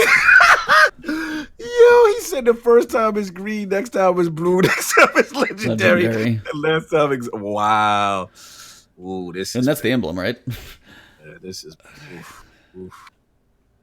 They should have held this another week, bro. I mean, that's an excuse. Yeah, if you're getting something from it, that's one thing. But like the thing you advertise to come from it aren't in there. Right. Wait, why? You've waited this long. Why force it? Yeah, like, why have it come and be like, hey, this is really hard. Nobody on console's beating it, and you get nothing. Like, you want to talk about like shooting like what good faith you built with the way the encounters were made quickly. It's gonna be a way to do it. Yeah, great. So. Yeah, that was dark hours. That was a hard turn. Hard left. Yeah. So I guess we'll see what happens over the course of the next week. We'll see. We'll see how they address it. Next week should be interesting. The internet's reaction and videos, and I'm waiting for Dato's reaction video to this one because they'll be like, thoughts on this topic? Go. Fallout had his out last night, and I was just like, I gotta see it. His is good. The first line was good, and then I didn't even get to the rest of it because so I think that's, guys, where we will wrap this thing up for the day. Honestly, chat today, you guys have been amazing. I do want to shout out just to check on a couple things from this morning. So new followers. So we've got Dretchen Lord. Thank you, Bender, for the resub, Drifter for the resub, Rye for the resub, all you guys. I've got Anubis, CNET, OBRD, Chris, M3, and Hilltech for the follows, and Caillou Tim for the $10 donation as well. So you guys have been awesome this morning. Salute, thank you. Man. That's awesome. It was going to be a crazy day to talk, and you guys made it even better. So absolutely, man. Thank you guys for being here. So if you guys are listening to this thing on audio, it is out there on all audio platforms. Shout out to Anchor.fm as well. And this is like not even an ad. This is just me. Like if you ever thinking about doing a podcast, Anchor.fm, you upload it. It goes like they work on they are your RSS feed. They send it out to all Spotify, Apple, iTunes, all that stuff.